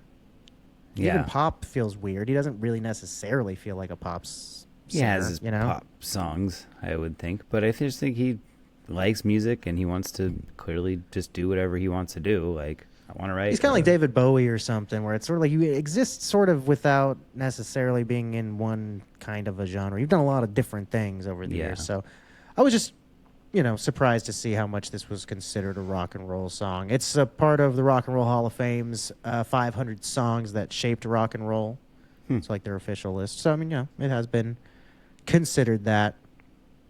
The intro is taken note for note from a demo LP that was released the year before called The Incredible Songs of the Synclavier 2, which is the instrument that is played on, the synclavier. So that's actually just like was a demo showing you what the instrument was capable of, and it played what they just would have then also play to be the intro for the song. I thought that was weird and kind of cheating a little bit to just take that and repurpose it. It reminds me of like the intro to the Gorillaz, Clint Eastwood, if you've ever seen the video, that they just are using the preset on the keyboard. It's basically the same thing, Yeah. They just repurposed that and did it again. Oh, and then the other interesting thing I have about this song is that the drums, some of the guitar, obviously not the Eddie Van Halen parts, some synthesizer, and some of the bass are all played by members of the band Toto. That's pretty cool. Yeah, like 3 of the members of Toto who were popular at the time. They just were like, one of them was working with Michael Jackson on the song already, and so then the rest of the band like became involved also. So yeah, the song contains Eddie Van Halen and Toto. Yeah, you guys need help? Let's do it. That's cool. Yeah, so this honestly, it's kind of crazy that the song is not Beat It by Michael Jackson featuring Eddie Van Halen and Toto. Yeah, that's true, but Michael Jackson holds his own weight. Damn, to be that fucking much of a superstar that you're just like, I'm not going to put them on there. It's not their song. That's crazy. Number 4 is Down Under by Men at Work. This song came out on November 6th of 1982 in the United States. And this is one of the songs we were talking about earlier that is just a fucking goofball of a song. It's so funny. I fucking love it. So this has up. to be my favorite song on the list. On this list. Yeah, this is a good one. It might be my favorite too. This spent 4 non-consecutive weeks at the top of the charts. So America was also just like, you know what? Let's run it back. I love the idea of them being like, remember a couple weeks ago how we were all like singing that Australian song? Let's do that again. It originally came out, they self-released it, Men at Work, in 1980. 1980. They released it as a B-side to their first local single, so just something that they were doing as a local group. The song was called Key Punch Operator. That was the A-side, so Down Under was the B-side, which I think makes sense because they were just an Australian group to be like, here's the song we give a shit about that we're trying to do, and here's a funny song we wrote about being Australians. So everybody in the bar would like be like, oh, that's funny, And that's the one that got popular. Kind of, yeah, wink, wink, tongue-in-cheek, I think. Did you listen to the original version? Oh, no, I did not. It's like slower. Actually, I think I liked it more. No, I got to check that out because I saw that it was a couple of RPMs slower. But did they change anything else? I think like the intro's different. There's more like instrumentals going into the intro. But as far as everything else, it's pretty much the same. But it's just like the whole feeling is slower and it's like more of a vibe. You're like, this song's actually it seems pretty more cool. Australian kind of. Mm-hmm. Yeah. If it's a lot of the same instrumentation, but like a lot, kind of. I can imagine all the pipe flutes and stuff like that sound pretty. It sounds almost jungly, like you're walking through Disneyland. Yeah, it's fun. It's a cool song. Both versions, I guess. The newer version of the song was released on November 1st of 1981 in Australia when they got a contract with Columbia Records. So then a whole other year later, after it started doing well in Australia, then it came over to the United States and blew the fuck up here. And we've talked about before how in the 80s there was a fascination in the United States with Australian culture. There was Crocodile Dundee. There were a couple other things, I'm sure, we've talked about, but this was one of them. And so there were, at least 2. Damn, fuck, Yeah. what do you want? No, there were a couple of things, though. Yeah, people just thought it was cool. It was very, what's the word I'm looking for? Not tropical. Exotic. Yeah. It was very exotic, It was the new thing. Like in the 50s, everyone liked Hawaii, and I think just every so often there's like a new place that people start looking at, like, oh, I'd like to go on vacation to Australia, I think was the 80s idea, probably. I think Outback Steakhouse came out in the 80s is probably the other reason we might have talked about it. Oh, yeah. Mm-hmm. You're right. One thing I didn't know was that when he says head full of zombie, he's talking about being high on weed. Oh, makes sense. I figured he'd talk about being high. I didn't think he meant like being dead, walking around like brain dead. I guess that makes sense. Yeah, yeah, I guess I just thought he meant, yeah, like, oh, I'm hungover maybe, or just groggy. I didn't think it meant, like, but zombie. I guess head full of zombie was a way that Australians specifically said smoke weed or be high. Oh, okay. I'm gonna And start a head saying full of that. zombie. Yeah, so not specifically zombie. Like, zombie didn't just mean weed, but head full of zombie. Yeah, I yeah. guess. This is a really interesting tidbit about this song that kind of pissed me off a little bit. In the year 2007, 15 years, 25 years after Yeah. it was released, on the Australian ABC quiz show Spicks and Specks, which is a funny name, there was a question: what children's song is contained in the song Down Under? And the answer was Kookaburra. The flute portion of the song Down Under is directly lifted from Kookaburra, which I guess they did as like a jokey kind of winky thing because they were making a funny Australia song that was like, we're making a song that's about all the most Australian shit ever. We're talking about Vegemite, all this funny stuff. Like, we're going to include this Australian old children's song in it as just kind of a funny joke or whatever. The rights owners were watching the quiz show, I guess, at the time, saw that this alerted them to the fact that they had never realized that this contained part of their song in it. So they sued Men at Work and were awarded 5% of the royalties for the song moving forward. Damn. That's a lot of money. Yeah. They were arguing for a lot more money. They were saying, like, I think it, I didn't write it down, but I think they said the lawyers were arguing if they had come to an agreement before writing the song, it probably would have been something between 20 to 50% of the royalties. Jeez. And people, obviously the judge was like, fuck you, that's not how much, we'll give you 5. But that's still Yeah. a lot for just a fucking flute riff, Yeah. Mm-hmm. So that, and people were pretty annoyed, the Australian public, because it still is seen, it's incredibly beloved in its in its home country, I guess, Yeah. reportedly. I love mean, it. I'm Like I not said, there. this is my favorite song on this list. Yeah, but it's one of those things that you, coming from Australia, I could see you either loving it or thinking like, oh, that goofy ass song that's all about Australia, With that little kid song in it. Yeah. Yeah. But no, they like it there. It's still like a national treasure. And so I guess the people of Australia are like, fuck the Kookaburra songwriters, man. What are you doing? Good. Glad they got the Men at Works back. They're not out there Yeah. working for no reason, they're working hard, those men. All right, number 3. Is Flashdance. What a Feeling by Irene Cara. Music by Giorgio Moroder. And lyrics by Keith Forsey. The song spent 6 weeks at number 1 on the Billboard charts. It was released on March 19th, 1983. And it was written for this movie Flashdance, which I did not watch. Did you watch that movie before? No, I mean, I've seen it before. I meant to rewatch it this week. Actually, I think that was what I wanted to watch last night and forgot to, because I've seen it, but I don't really remember it that well. It's been I've a while. never seen it before. If I have, I don't remember it at all. It's, it's a little generic. I'm sorry if people love Flashdance, but it's not one of those ones that is got a ton of memorable stuff in it other than the scenes that I know that like her running through the warehouse dancing and then pouring the water on herself and all that kind of Oh, shit. because everyone makes fun of it. Yeah, like there's stuff that people have seen and they replicate, but really, like I said, other than that, I don't really remember too much of it. So that the movie's generic enough that the song was written by just showing the songwriters the last scene of the movie, like where she's auditioning to be a part of this Flash Dance Academy. They're not Flash Dance Academy, but some dance academy that she wants to be in. So they show the songwriters like the very last scene of the movie, and they're like, "There you go, write a song for the movie." So they just kind of like were extrapolating what they thought the movie was going to be about. They had no idea other than that. But Irene Cara had come from the movie Fame, which had come out a few years prior, which is a really big movie.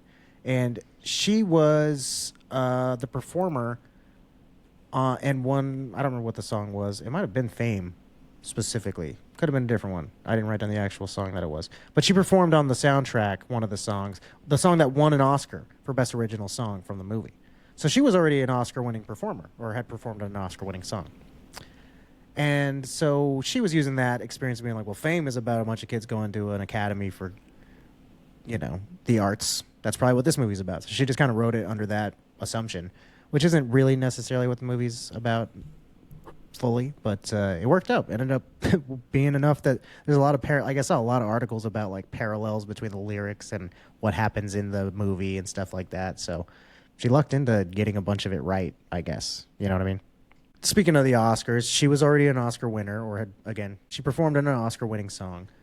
Giorgio Moroder had won in 1978 for Midnight Express. So this was like they got together a team of people with a pedigree of putting together Oscar-worthy songs.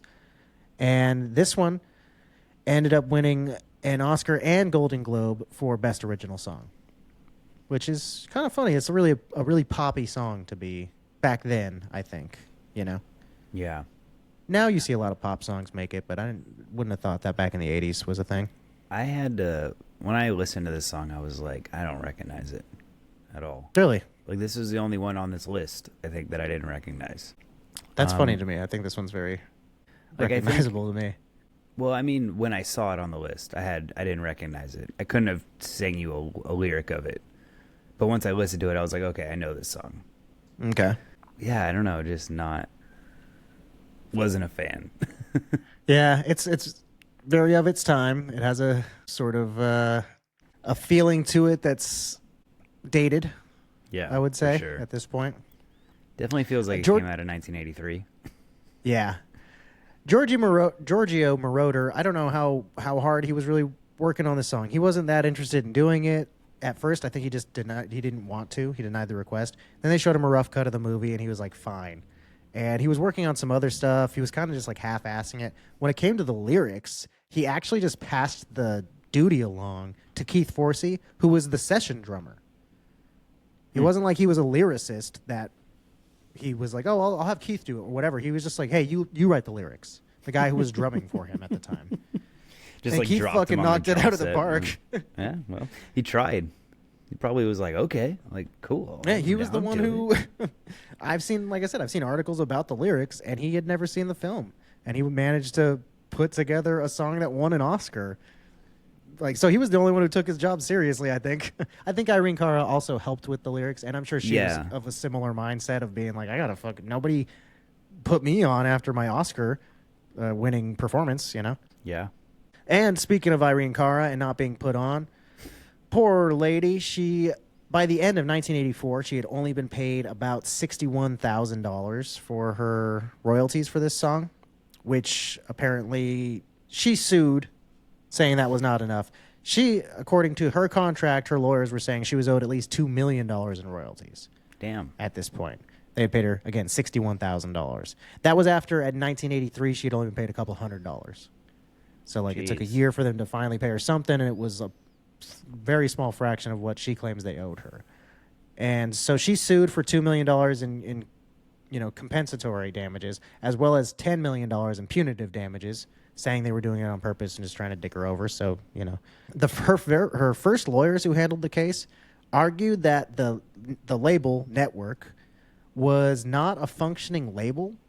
Like, that was what the case they were trying to go at, was like arguing that they were a sham of a company or some shit like that, instead of just arguing for fraud in the business dealing, which would have just been going after the money. They were like going after it a weird way. So it was just not making any traction for like a long time. So finally, eventually, she decided to try to get a new lawyer, and she went from person to person.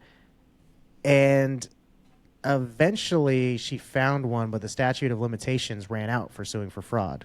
Oh. And so the only way she could sue them was as an accounting matter, to just say the books were mishandled, I'm owed more money than I was paid. So no longer could they do the punitive damages or whatever. And over the course of all of this going on, it's becoming apparent through her trying to get different lawyers and the fact that no one will handle the case the way she wants to, and that she's also not getting any other jobs, that she's being fucked with, basically, according to her.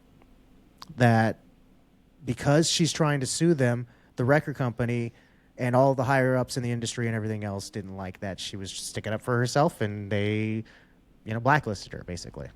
And so she was no longer able to get more work in the industry, despite having now been a part of 2 Oscar-winning songs and all of that. She didn't hardly make any money and didn't go on to do a bunch more shit like she probably should have at the time. So eventually in 1993, a judge did rule in her favor. She was found to have suffered damage to her career as a result of pursuing these damages and everything, and was awarded $1.5 million for misaccounted funds. Damn, at the end it? of the day. Yeah, that's all she ended up getting. I mean, the judge said she was right, and yeah, your career has been fucked up, but unfortunately at this point, all I can do is award you what was misaccounted. And that's $1.5 million. That's all that was misaccounted? After 10 I years? guess so. Yeah, right. You're like, that seems like it would have been what was initially part of the deal. All right, so after all that, she comes away with $1.5 million, but at least she's been vindicated by the courts. She's getting something out of it. That's enough money to live off of. She didn't get to become a superstar, but it's good money. And after all of that, because she had sued the label and no individuals were named in the lawsuit, the label declared bankruptcy, folded, went under, and she didn't receive any money at all. Wow. Because there's no one to pay, no one left to take the suit. The entity she sued is dissolved. There's no more legal ramifications. That buck passes to no one. Jeez. So that's the end of the story of Irene Cara's tale of Flashdance. What a feeling. That sucks. It's a bad feeling, Irene. Sorry, Irene. Yeah, damn. Feel awful. Well, I got something that'll make us feel a lot better. Michael Jackson singing about little kids again. Number 2. Number 2 is Billie Jean by Michael Jackson. This came out on January 3rd of 1983 and spent 7 weeks at the top of the charts. It's the second single off of the album Thriller. We've spoken earlier about, I believe, Beat It was what, the third single? Something like that. There were like 7 singles off of Thriller. Yeah. So, but this was Thriller number 2. being one of them. Yeah. This song, though, is based on stories of groupies and Michael's older brothers when they were the Jackson 5 and they were touring together. He said that this used to happen to them in every city they would go to. Different girls would come up and be like, oh, this is my son. Doesn't he look just like your older brother? Or whatever, you know, to any one of his brothers because they were so successful. So this was somewhat autobiographical, but it apparently is not something that happened to him, you know, sources say. I think by the time he was famous enough, it was probably, he was a little past that. You know what I mean? Yeah. This is Michael Jackson's best-selling solo single. I found that interesting because it was notated specifically a couple different places this was his best-selling solo single. But when I looked into like his music, I couldn't find specifically what was his best-selling single. I don't know if it's just hard to tell which sold better or if his best-selling single was something with the Jackson 5. Or maybe it's like a duet. Probably. Yeah, I don't know. Maybe it could be a duet with Paul McCartney or something like that. I don't know. Yeah. It's number 44 on Rolling Stone's 500 Greatest Songs of All Time. It also was featured on the Rock and Roll Hall of Fame's 500 songs that shaped rock and roll. So it's, you know, it's well regarded across the board critically. Another big thing about this song is that we talked before about how Michael Jackson debuted the robot on TV. At the Motown 25 event, people saw the moonwalk for the first time ever on TV. Michael Jackson debuted it for this song. Crazy. Have you seen that video? Yeah, it's funny the way people just lose their mind when it starts happening. He does it really well too. So I mean, it's like He's so good. Yeah. it's like yeah. I mean, I think it's crazy still watching it. And I know what the moonwalk is. Have you ever done it? I've tried. I've maybe done it once or twice, and I'm like, it has to be like perfect conditions, you know, right shoes, socks, or something like to slide around on. I took a couple of, every once in a while, I'll just decide to try to figure out how to do some weird shit.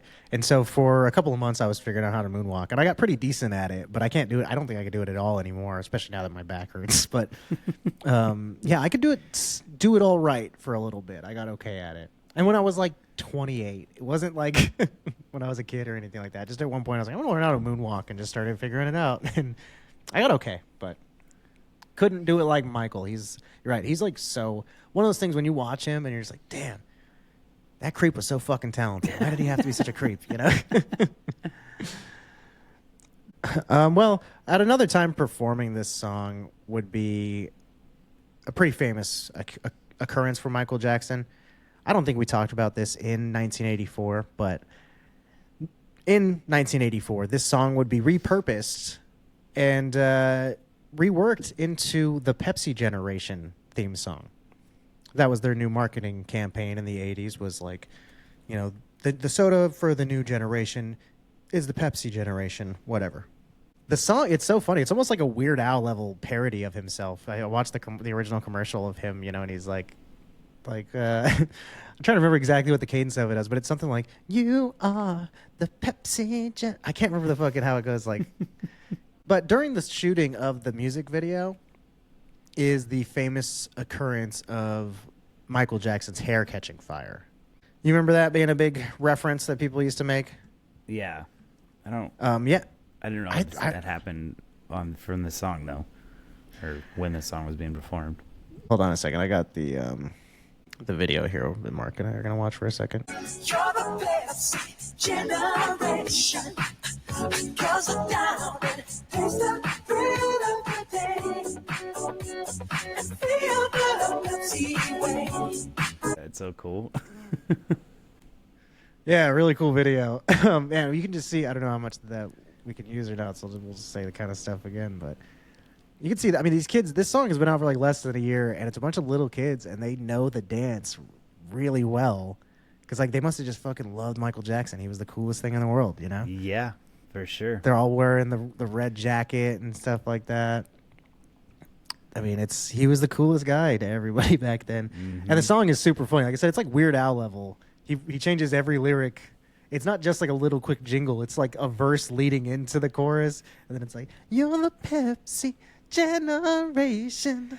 He just guzzle down. full on rewrote the song for it. That's awesome. I mean, he just gotta show how talented he is. He's like, yeah, all right, that's that exact same song about Pepsi, no problem. Got you. Yeah, I mean, it looked like so much fun, but apparently during the filming of the video, or they had another video they were going to do, like they were doing 2 videos, and on the second video shoot, his hair caught fire. And it was really bad, actually. Like, I always knew it as like a joke reference that people would make. Like I said, his nose fell off, and his hair catches fire. And these sound like awful things.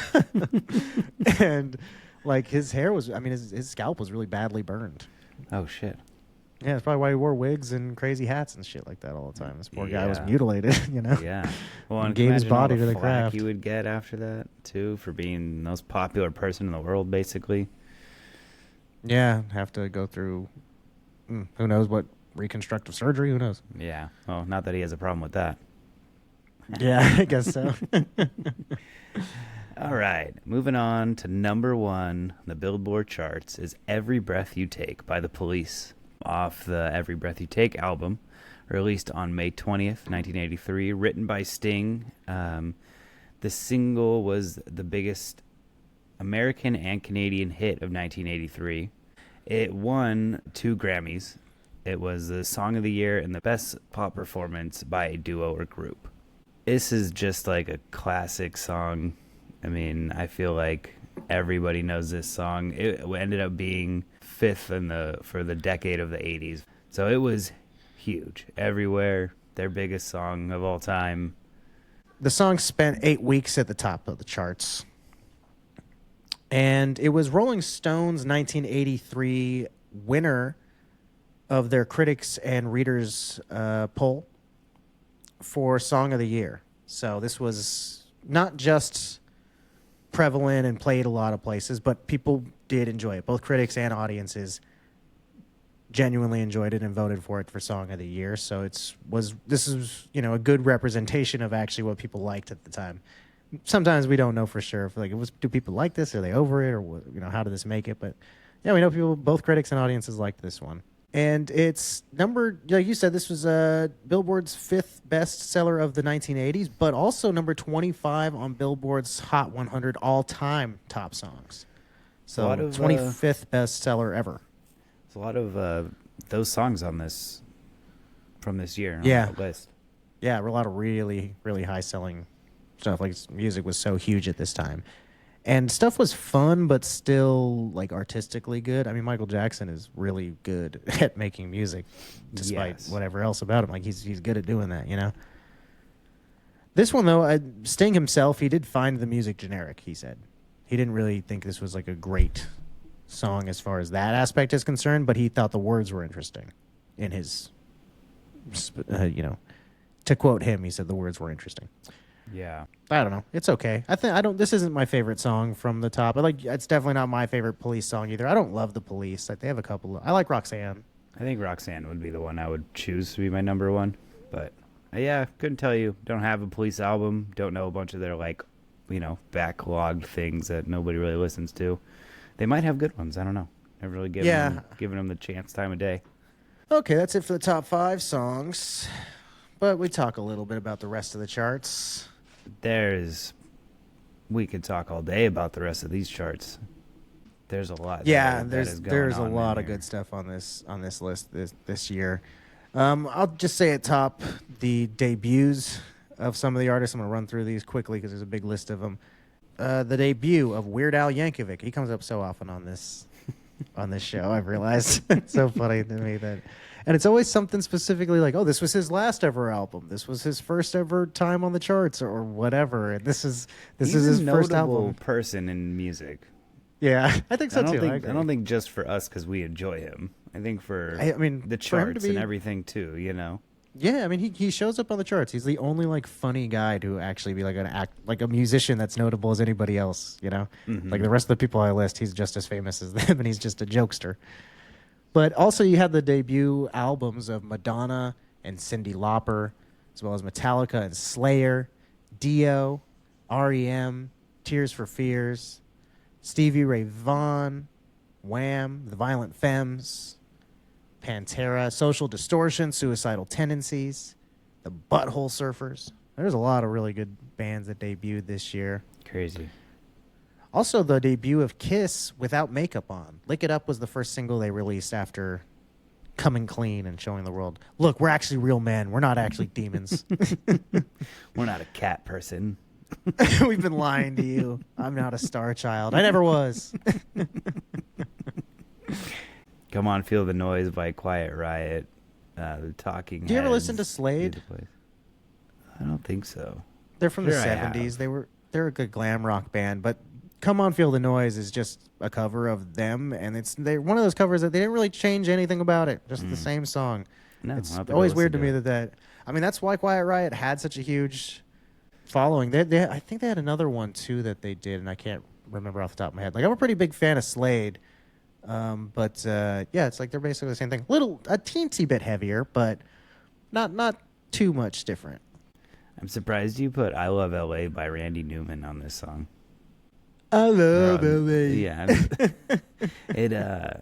Whenever the Dodgers win a World Series or something, my family always plays that song.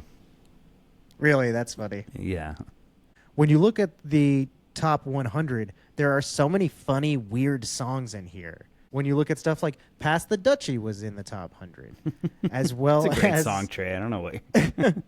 like She's a Beauty by the Tubes is kind of a funny song. Our House, kind of funny. Yeah. Goody Two Shoes is kind of weird. Too Shy is sort of funny. Stray Cat Strut. Mickey by Tony Basil. That's a Hungry weird song. Like a Wolf by Duran Duran. It's kind of a funny song. The Safety Dance. The Putting on the Ritz, funny dance remix. Mr. Roboto, Der Kommissar. So many of these songs are so weird. Even Come On Eileen's kind of weird. So the top, the most popular songs, everyone was just like, this is fucking funny. Let's listen to that again. What's that? What German song? Put that one on, That one German. Oh, here's one I'll point out, just because I looked over it. The one, number 49 on the Spotify list is Far From Over by Frank Stallone. When I was looking over the list of the Billboard Hot 100 for the end of the year, and I was like, Frank Stallone's on the Hot 100? He's Sylvester Stallone's brother. Oh. And I was like, what the fuck? That's crazy. I remember we talked about him briefly when we were talking about the movie Rocky. In the beginning of it, there's the part where the guys are singing around the trash can. And I was like, man, that guy's singing is really good, actually. Are they a real group, or who is this singing around the trash can group of fellows? And I found out it was Frank Stallone singing the song. I'm like, damn, Sly's brother can really sing. Well, here you go. He sung well enough that he got a song from the soundtrack to the Staying Alive or Saturday Night Fever, whatever the second one is, the sequel movie. Came out this year. That song was from the soundtrack, ended up on the Hot 100. So good for him. Didn't realize he could do it like that. If you listen to the song, it literally sounds like it came out of the 80s. Like you could see it in like a Rocky movie or like a, Flashdance. Alrighty. Well, I think that's it for the old music charts, eh? Let's put that record player away. Yeah, let me put it away. Shatter. Whoops. I'll have to go back to when I didn't drop that. Or I'll just save the record player next time. I don't know. We'll figure it out. All right. Well, let's turn our attention away, shall we? Last order of business in the year 1983 is to travel on down to the local multiplex and see what the gentry are gathered in wait of. You, sir, what are you in line to see? Oh, me? I'm going to go see Star Wars Return of the Jedi. Oh, that... Let me ask another person and see if it's the most popular movie of the year. Yes, it was. I'll tell you. That was an audio clip from our Journey to the Past. And let me tell you, I asked everybody in line. Turns out everybody was seeing Star Wars Episode 6, Return of the Jedi. That's right. The exciting conclusion to the Star Wars franchise as we think it. I don't know For now. if that's the case. Yeah, we'll see. This movie was premiered on May 25th of 1983. Directed by Richard Marquand. Written by Lawrence Kasdan and George Lucas. Starring Mark Hamill, Harrison Ford, Carrie Fisher, and Billy D. Williams. I'll give him last billing. It's like there's so many characters to choose from as to who to say last. Anthony Daniels. We'll toss him in there too. You know, it's like which other funny character has the side one? Mostly starring those first couple people. And I mean, this is last thing. The budget on this one was $32.5 million and grossed $316,566,101 in the U.S. and Canada. So this was the number one movie of the year. Everyone was excited to see the Return of the Jedi. How do you feel about this one? I think it's one of the more liked Star Wars that I've watched, but I don't know. There's something about Star Wars that has... When I try to put myself back in 1983 when I'm watching this, but it's hard with all of the things that they've changed over the years. Because, like, I don't even know the one that I'm watching would be the one that people would watch in 1983. So Trey and I went back and we watched one in archives.org, which is a website you can go back through and you can see all the different like social media, magazines, books, movies, TV shows. And we watched the despecialized version of it. And I kind of watching it, I don't think that it was much different than the one that we watched on like Disney per se. Yeah, this is one that they haven't done an exceptionally large amount of stuff to. Not a bunch of changes necessarily. Some additions that are pretty stupid.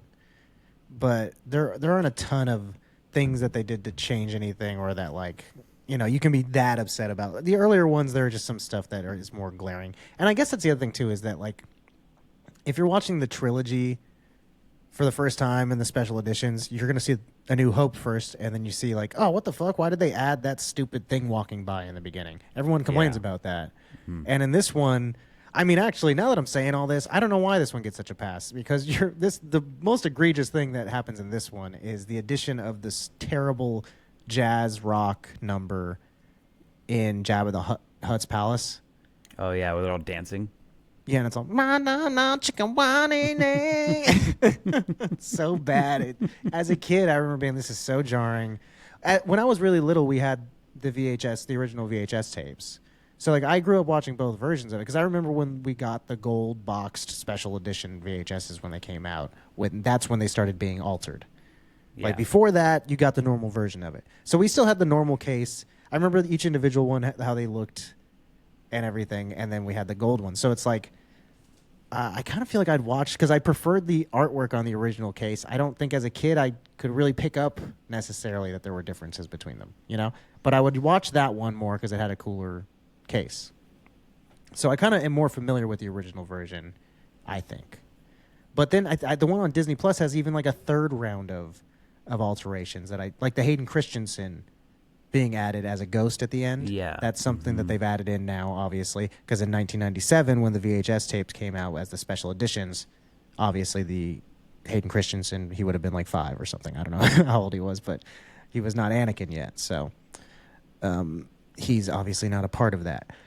But anyway, yeah, this one's really, it's got a couple of annoying pieces of them trying to, like the Sarlacc pit, that's another thing that they added some CGI to make it scarier instead of just being a hole in the ground, which I think that's one thing that it doesn't look super menacing, just being kind of a pit that they fall into. But it's the implication. It's like, it's got to, whatever's in there's got to suck. Yeah. Mm-hmm. You know? Yeah, you don't have to see the monster for it to be scary. It's actually kind of worse to just think, oh, you fall into that hole. That already is not pleasant. And then something really bad happens when you're in there. That it's up to you to fill in the blanks, you know? Yeah. Well, I think my favorite part about this movie was the fight scene between Vader and... Yeah, that is definitely the best part. Because I was thinking about it, rewatching it. This one's never been my favorite of the Star Wars movies. It's my least favorite of the original trilogy. But I know it's a lot of people's favorite one. People enjoy Luke coming back in the all-black outfit, being all Jedi Knight status now, and the Jabba's palace scene is pretty cool. I mean, there's some cool stuff that happens, but it's kind of dumb, you know? Like, it's sort of annoying. There's a lot of, like, annoying characters laughing and crying and stuff like that. Like, Luke in the beginning when he's standing on the trap door and C-3PO's like, Master Luke, underneath you, look out. And then Luke just stands there for like 45 seconds just being like, all right, Jabba, are we going to do this shit or not? Like, and it's like, I guess maybe it was part of his plan to be captured and do this other stuff. It's like, this is a dumb plan. You could have done all this from here. You know what I mean? Like, if your plan was to kill everybody, but it was going to be over there, why did you have to endanger everyone's lives? It's not a good plan. It's not a real plan. Well, I don't think that was. I think the plan was initially to trade the droids. I don't know. I think that was plan B. But it's just like, dude, you didn't have to fall in that hole. It had to have been something where it's like, yeah, I meant to go in there because he told you so long before it happened. And also, it's like, what do you never watched a cartoon before? You can't tell the circle on the ground that's a different color than everything else around it is something different's about to happen. Come on, man, that door's about to open. Come on, bro. It's a long time ago, Trey. They didn't have cartoons yet. This one's got a lot of, like I said, the Jabba's Hutt stuff is kind of like throwing in a bunch of fun alien stuff for the sake of doing it a little bit. So it's fun, but it's kind of dumb. And then the Ewok stuff, like that's the same. It's like there's a lot of fun stuff that happens, but it's very much for little kids. They make a lot of hay out of this whole Ewok situation. Like this could have been a 30-minute segment of the movie. Instead, it's where most of the movie takes place. Yeah, that's what I felt. I feel like watching it again that I thought more happened in this movie. Right. Yeah, me too. But it was just kind of. It feels like an episode of the Star Wars TV show. Yes, that's exactly what it felt like, and that's what I was trying to separate myself from, because this is exactly what happens in every Star Wars now. They have a mission, they go and do it, somebody gets captured, and then they have to go and save them, and something happens, and there's another mission. You know what I mean? Like, I get it, it's a war, but still, like, this is it. This is it. This is what Star Wars it's just is a now. weird, right? Based It's a off weird this. thing to. It's hard to take it. Like the first one, you have to introduce this crazy idea of like there's a space opera going on. So like this guy and this guy, this is their relation, and it's going to go this place, and just hold on to your hats. So the first one's crazy and introduces so much stuff. The second one is like really laying a lot of groundwork for like emotional stakes of developing further of relationships and showing more of the world and kind of going, okay, now this is it's not just this little story we showed you at the beginning. It's bigger than all of that. And then the third one, they just go, okay, and then now they have to disable the shield, and then they got to kill him. And that's it. That's where it ends. It's like you spend a whole movie watching them try to turn off one shield, which really doesn't seem like enough of a thing. But, yeah, no, when it comes down to it, that's what they've made most Star Wars things to be about. And conversely, the or not the prequel ones, the sequel ones that have come out with the rise of Skywalker and stuff, like they end those by being like, okay, and then they have to travel to another dimension and beat a whole fleet of zombie ships or some bullshit. You're like, what the fuck? What does this have to do with Star Wars? So I guess really they lost the plot of being like, and then they have to deactivate a shield and blow up one thing. That's what this all needs to be over and over again, I guess. Yeah. I think that it was weird. Okay, now they do the exact same thing that they did the first time. Yeah. I read one of the synopsis and it was like, they have to blow up this Death Star again. It's like, okay, well, or they blow up the second Death Star. That's what it said. So it's like, so this was already the plot from the beginning, that they were just going to do the same thing that they did the first time. Yeah. But now you're seeing it only once. Yes. We'll just read that whole thing. After rescuing Han Solo from Jabba the Hutt, the Rebel Alliance attempts to destroy the second Death Star while Luke struggles to help Darth Vader from the dark side. And yeah, it just comes across as being one of those things where you're like, oh, you're doing the sequel. We just got, there's another one. Like, and this one's even worse. Trust us. Like, we got to get in there and stop this one. So there's no introduction of some new, kind of even this movie, you're not even thinking about the Death Star. You know?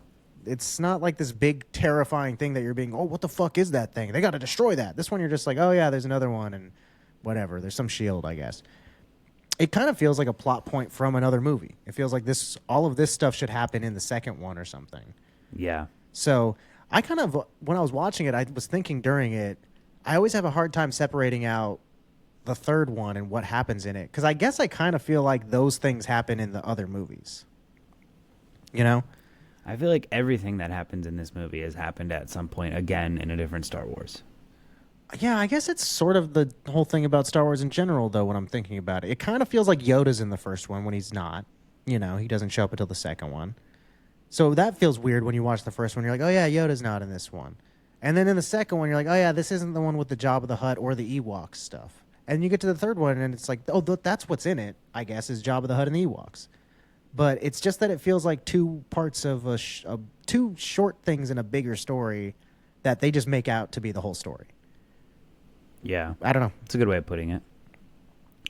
Yeah, I don't know. It's not my favorite of the Star Wars, but that being said, it looks really cool. It still is Star Wars fun. I think it's, though, the start of you seeing people go like, oh, we can put a lot of money and effort into making this, but it doesn't necessarily need to be like breaking any ground or be that good, and people will go see it, you know? What I gotta say, what I do like about it is the way they write off Darth Vader. It's like satisfying, especially after watching all of the ones that we can watch nowadays. It's like, okay, his story is finally ending. It feels like it's taking longer. Yeah, You know? I get you. That he doesn't come back or whatever. It's like, oh, we get to close the book on Darth Vader and finally actually have it be an ending. Yeah, and then it's like, surprised they didn't bring him back too, along with Palpatine. Yeah, exactly. In the new ones, you know? Yeah. It's a pretty funny reveal, though. He takes off the helmet. You always expect him to be like, you're white? Yeah. Like, it makes sense, I guess, but you don't think about it like that. And then when he starts talking to, and he's like, oh, hello, Luke. And you're like, I get that maybe the helmet made your voice deeper, but it changed your accent, too. You're like British now, and a second ago you didn't sound that way. Well, I think it's a he little weird. kind of has an accent. Return to the dark side.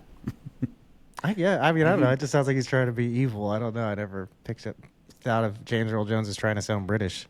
He does have a couple of, because I thought that watching this, like, he does have a couple of little hints of an accent. I wouldn't say he sounds. That's funny. I gotta but listen to hear for that. But at the same time, Hayden Christensen doesn't have an English accent. Right.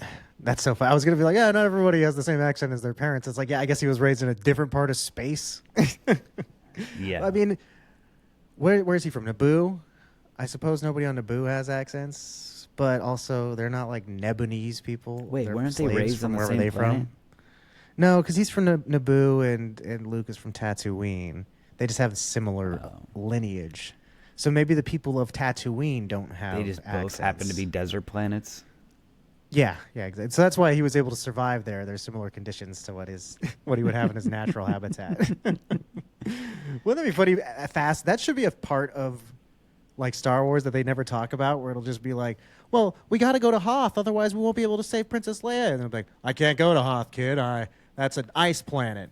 My genetic makeup, I'll die there instantly. I'm a hot-blooded or whatever. I'm cold-blooded. Oh, that's right. You'll freeze there. We need to get a special suit.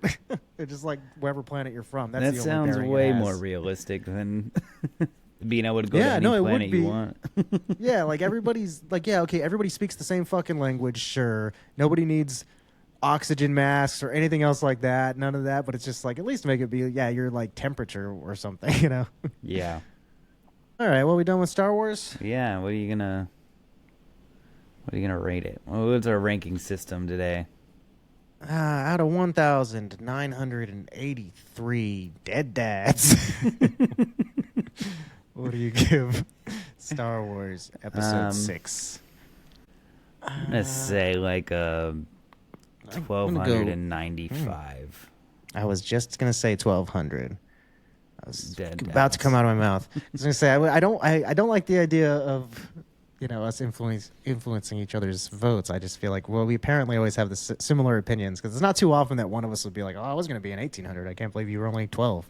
Yeah. But as we do really have similar opinions, because I was thinking, yeah, I'm probably going to go about 1,200 on this one. So 1,200 dead dads for me. What did you say, 1,250? 1,295. 1,295 from you. Okay. Pretty similar scores. One thing I did want to say that I do appreciate about these movies is all like the art that goes into them, when the dudes have to paint all of the soldiers and all of the backgrounds and all of the ships, and I think that stuff's really cool about this era of movies. Yeah, it's nice that they put that much effort into making it. I mean, people do that stuff on computers, so I know that doesn't just come from nowhere. I don't mean to not give people credit for doing it nowadays. It just is a different thing, Yeah. I gotta be one of those people who wants to hold on to the old rotary phone connection thing, like, don't change things. It just makes it easier. This guy's not having to be slunched over a backdrop for hours painting it. Sometimes the camera zooms by, but I like it. Okie dokie. Some other movies that came out this year. I wanted to mention up top, I watched this a couple nights ago, is a movie I've always meant to watch, and I always assumed was just a ripoff of Star Wars, is Krull. Have you ever heard of it? Krull. Yeah, I've heard of it. I've never watched it, though. Yeah, it's like a space movie from the 80s, so I just thought it's probably a Star Wars ripoff kind of a deal. And I mean, it draws inspiration from some of that stuff. But it's way more swords and sandals, kings and castles kind of a thing than I expected from a space movie at all. But the thing that really shocked me while I was watching it was I didn't know that Spaceballs is a mixture of Krull and Star Wars. Basically, anything from Spaceballs that's like part of the story that you don't recognize as being from Star Wars comes from Krull. Huh. She looks... the characters look exactly like the characters from Krull. Like, the look of her... She's getting married in the beginning. It's the marriage of two kingdoms that are, it's a marriage of political whatevers, and the heir is being stolen, and all that shit is all directly from Krull. So I always thought that was like the original part of Spaceballs, and I always wondered, why is it so like fantasy swordsy thing? I just thought he didn't know what else to parody about how to make his own space movie or whatever, how to come up with his own aspects. But no, he was just doing another space movie that was popular. I'm gonna have to watch this movie now. Yeah, it was really... I kept going, oh, fuck, hey, that's what that's from. And like, man, she looks just like her, too. Yeah, it was a trip. A couple of the big movies, though, for the year. Biggest, I would say, one of the ones that, if Star Wars hadn't come out, I think we might have been talking about one of these couple. First and foremost, though, when you think of this year, you probably think of Scarface. Yeah. What do you think of Scarface? I haven't seen it in a really long time, but it's a classic. I mean, I might have different opinions about it now, but I like that movie. Yeah, at the time, I mean, I've seen it once. I remember I went to go see it with a couple of friends, and like we were just bored to fucking tears during it. And halfway through, we went out to the parking lot and smoked a bowl, and they were like, can we just go? Let's just ditch. And I was like, no, we have to. We saw it in theaters. And I was like, no, it's Scarface. None of us have seen this. We have to watch Scarface. Like, let's go back in there, please. I want to watch this. And so we went back in there like, this fucking sucks. It's like, I know it sucks. We have to do it. Like, it's part of life. You have to watch Scarface. And then afterwards, I was like, all right, I don't really have to do that again. But I just thought it was so boring. And his accent is so atrocious. It's just, I got to rewatch it because it's like, I got to be wrong. There's no way it's that beloved and I think it's that bad. But I just thought it was terrible. You also got Flashdance, we've mentioned earlier. That's a huge one for this year. Big dancing thing that people parodied for years, the whole her pulling water on herself. Mm-hmm. Another dance move people parodied for movies this year is Risky Business, where he slides in his underwear. Oh, yeah. Dun, dun, dun, dun, dun, dun. You used to see that all the time back in the day. Yep. Parodies of people with a dress shirt and sunglasses. National Lampoon's Vacation. That has to be one of the more popular ones this year. Definitely. Now, I did want to point out a couple of weird things that happened in multiples of each other. There are a couple things that in the movies that were released this year where you see trends, I guess, little weird miniature trends, such as you have National Lampoon's Vacation, as well as this year, National Lampoon's Movie Madness. National Lampoon had 2 movies released this year. You also had Still Smoking by Cheech and Chong. But they also both appeared in the movie Yellowbeard as well, which had the hands of some of the Monty Python guys. They were like the writers of it, a couple of the Monty Python guys, who also did Monty Python's The Meaning of Life this year came out. That's a great one. That's a great one. Life.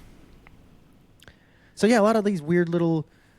a couple of things in a row that were similar to each other, like Valley Girl and Losing It were both kind of teen sex romps of the time. I watched Valley Girl for the first time. That starred Nicolas Cage in an early role. Losing It is an early Tom Cruise role that came out before Risky Business this year, I think. So Risky Business made him a huge star, but Losing It came out first, and it's more of a, just old school teen sex romp. He wants to lose his virginity. I have not seen that one, but Valley Girl was pretty funny with Nick Cage. That whole, oh my God, like this and that type of like thing, like that type of girl I didn't realize it was as old as 1983. I knew it was an 80s thing, but to think that was around, it just sort of seems like they popped up out of nowhere when you think a few years earlier than this, it was the late 70s. And now the girl's like, oh my God, let's go to the mall. It just seems weird, kind of out of nowhere. Outside of all of those types of comedy movies, some more types of trends you would see. 2 James Bond movies came out this year, which is weird. Octopussy and Never Say Never Again. Octopussy has the distinction of being the funniest named James Bond movie. That's wild that they even It's crazy that they got away with putting a movie named Octopussy into theaters is crazy. And then Never Say Never Again it's a weird story behind that one that it's not technically a part of the main James Bond continuity. It's sort of like it was that one particular James Bond story was able to be licensed by someone else other than the main people who had rights to every James Bond story or whatever. So I think that one actually came out as Moonraker and Never Say Never Again. So in their main continuity, it's Moonraker. But Sean Connery did come back. He had stopped starring as James Bond years prior. And when he stopped playing James Bond, reporters asked him, would you ever come back and play James Bond again? And he said, never. And so when he did decide to come back and do this weird offshoot movie, they were trying to come up with a name for it because they couldn't call it Moonraker. And his wife said, well, remember how you said you'd never play James Bond again? And he said yes. And she said, you should call the movie Never Say Never Again. And so she came up with the name, which it sounds like a really good James Bond name. That is a really good James Bond name. Yeah, but it was Mrs. Connery, the woman who used to get slapped on the regular. There were a couple of sequels. That was a big thing this year. You had Porky's 2. Mm-hmm. I didn't realize there was a sequel to Porky's. I don't know what... It's funny. It's called Porky's 2, The Next Day, which is hilarious to just be like calling it out in the movie name. Like, we're going to tell you what happened after what happened to the first one. There was also Psycho 2, speaking of movies that don't need a sequel. And then Staying Alive, I mentioned earlier, is the sequel to Saturday Night Fever. He also dances again. Who knows? That movie had some other parts I don't want to see a sequel to. Dancing the Next Day. And then you also had a lot of third installments in franchises. You had the third Star Wars that came out, the 6th in the story, I guess, but the third movie in release chronologically. But you also had Superman 3, which I watched for the first time the other day. I watched the first 2 for this show, so might as well watch the third one. It's fucking dumb as hell. It's so funny. I was watching it like, why? Why did you make this movie? It's so goofy. Richard Pryor is in it, and the whole time we're just like, why is he here? Why did you do this? It's dumb. It's so funny. It's one of those movies that's like, it's so bad and dumb that I kind of want to like it, but I'm just like, this is just dumb. I can't bring myself to fully enjoy it. So I kind of just had it on in the background at a certain point. I kind of gave up on trying to enjoy it. You also have Amityville 3D, because 3D movies were big at the time. And also on the horror 3D front, yeah, Jaws 3D, which I got a Jaws shirt on because I had to have something from the thing. And I watched Jaws 3D the other day. It's so boring, man. Just like takes so long to. It takes place in SeaWorld, and a shark swims into SeaWorld, and it's terrorizing SeaWorld. And somehow they're like, we gotta fucking figure out how to make a movie. They can't find the shark. Like inside, what's happening? It's so bad. Why can't you? All the tanks are just next to each other and just jumping from tank to tank. It's really lame. And it's really, they don't even, I mean, you're at least like, okay, at least he has a ton of people really close by he can eat constantly, right? Nah, barely kills anybody the whole movie. It stars Dennis Quaid as a grown-up version of one of the kids, though. Oh, that's kind of cool. Yeah, a little interesting. Also, Smokey and the Bandit Part 3. I don't think I mentioned that. The couple of cool horror movies, but in the horror movies, there's also a trend of Stephen King movies coming out. This year, you had Cujo, as well as The Dead Zone and Christine. So 3 different movies based on Stephen King books. That's crazy. That is crazy. A good year for him. You know? Christine is definitely his most popular of those, right? Cujo, I remember being the biggest one as a kid. Well, that they was even talked made about. like a sequel to Christine. Yeah, but Cujo, I just remember being a thing, a reference all the time. Maybe it was my dad more than anything, just reference. Like anytime he saw a bad dog, he'd be like, all right, Cujo, you know. My dad read Stephen King, though, so maybe that's also why. Yeah. I watched Cujo not too long ago for the first time. And, man, it's actually pretty good that, because I kind of thought, how do you make a movie interesting about a dog hunting this family in a car? That's basically the whole premise of it, right? And they started off, and the dog gets bit right away, and then the family starts fucking running for their life right away. And I was like, damn, I was engrossed the entire time. It was just like they really did a good job of somehow making that the entire premise and doing a good job of it. That's cool. And worth a watch if you like horror movies. Additionally, you have a couple of weird ones. The 80s is such a good time for weird, gross, crazy horror movies. And you have Pieces, which I like, and Extra, which is really weird. The end of it's got one of the crazier things you'll see in a movie, I will say, especially from the 80s. You probably, I don't know, you might make it now. It wouldn't have seen it for a number of years. Nowadays, I could see it happening in a movie, but it would have, not for a long time, they wouldn't have done that. And then the one that I've always wanted to see, and it's a big reference in our friendship group, and I've always wanted to see this, is Videodrome. Oh yeah, I've seen that movie. Holy shit! I know you forgot guys about that movie. always used to say I'm dromed out, man, and I can't. I never got to play along because you guys were like, it's so weird. I love David Cronenberg. Movie. Yeah, I mean Cronenberg did The Fly, which is kind of one of his more normal movies, but that's like his more famous one. But I love like Naked Lunch and stuff. Like I love his weird stuff, and I know that's one of his weirder ones, and I've always wanted to see it. It's just never is playing anywhere, and I've never wanted to see it enough to pay $4. You know, one movie that was like a kind of like a horror-esque movie that I wanted to see, I didn't get to, was Something Wicked This Way Comes. It's like about a I saw the demonic, name, but like yeah, I don't. horror like circus that comes into town. Sounds cool. It looked pretty cool. Doesn't have the best ratings, but I still wanted to watch it. A lot. Like I'm sure Pieces has a terrible rating. You had The House on Sorority Row and Sleepaway Camp. And Sleepaway Camp is one of my favorite 80s horror movies. It's so good. It's so bad and like not scary and cheesy and dumb. It's so funny. And then the end of it is so wild. It's got the best last shocker from an 80s film. It doesn't play that great now, necessarily, politically correctly speaking. Yeah, it's not necessarily I wonder how people hold that one. I guess it says something about that person's experience. So, I don't know.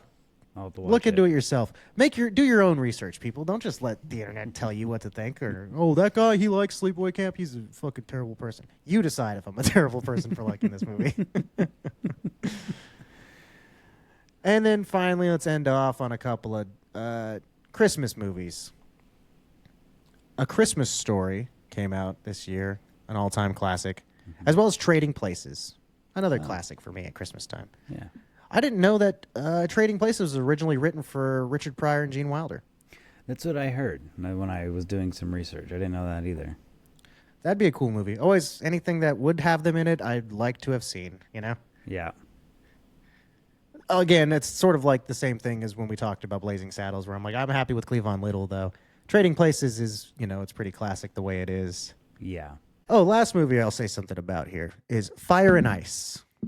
It's a really weird, cool movie. It's a Ralph Bakshi movie. I've mentioned him before, and I always just point out his movies when he comes on. But it's an animated movie that's sort of about wizards and sorcerers and warriors and stuff like that. A lot of rotoscoping in it, where they have live actors doing stuff, choreography, and then they draw over it. Oh, that's cool. That's how he made like the Lord of the Rings movie that he did back in the 70s. Yeah. And this one's really cool. It's a really neat movie. You don't have a bunch of adult themed fantasy animated movies that have ever come out in major release. So it's one that I think more people should check out because it's worth a watch. It's not amazing, but it's cool. I like it. Cool. Okie dokie. It's been an amazing trip to a year that really just gave us a whole bunch of stuff to list off because it had a bunch of funny-ass, weird things that came out, A lot of stuff that did happen this year, and we could probably sit here and talk about it for longer, but... Alrighty, but the last order of business in 1983 is to figure out what's our favorite thing that happened, favorite piece of pop culture, song, news article, whatever. We take that back with us to the present day, and everything else, well, it goes the way of the dinosaurs. Vanishes. Becomes a myth. Becomes something made up by the government. Because of conspiracy theory. Mandela effect. The wish we were then effect. That's what's been happening. My number one thing was Thriller this year.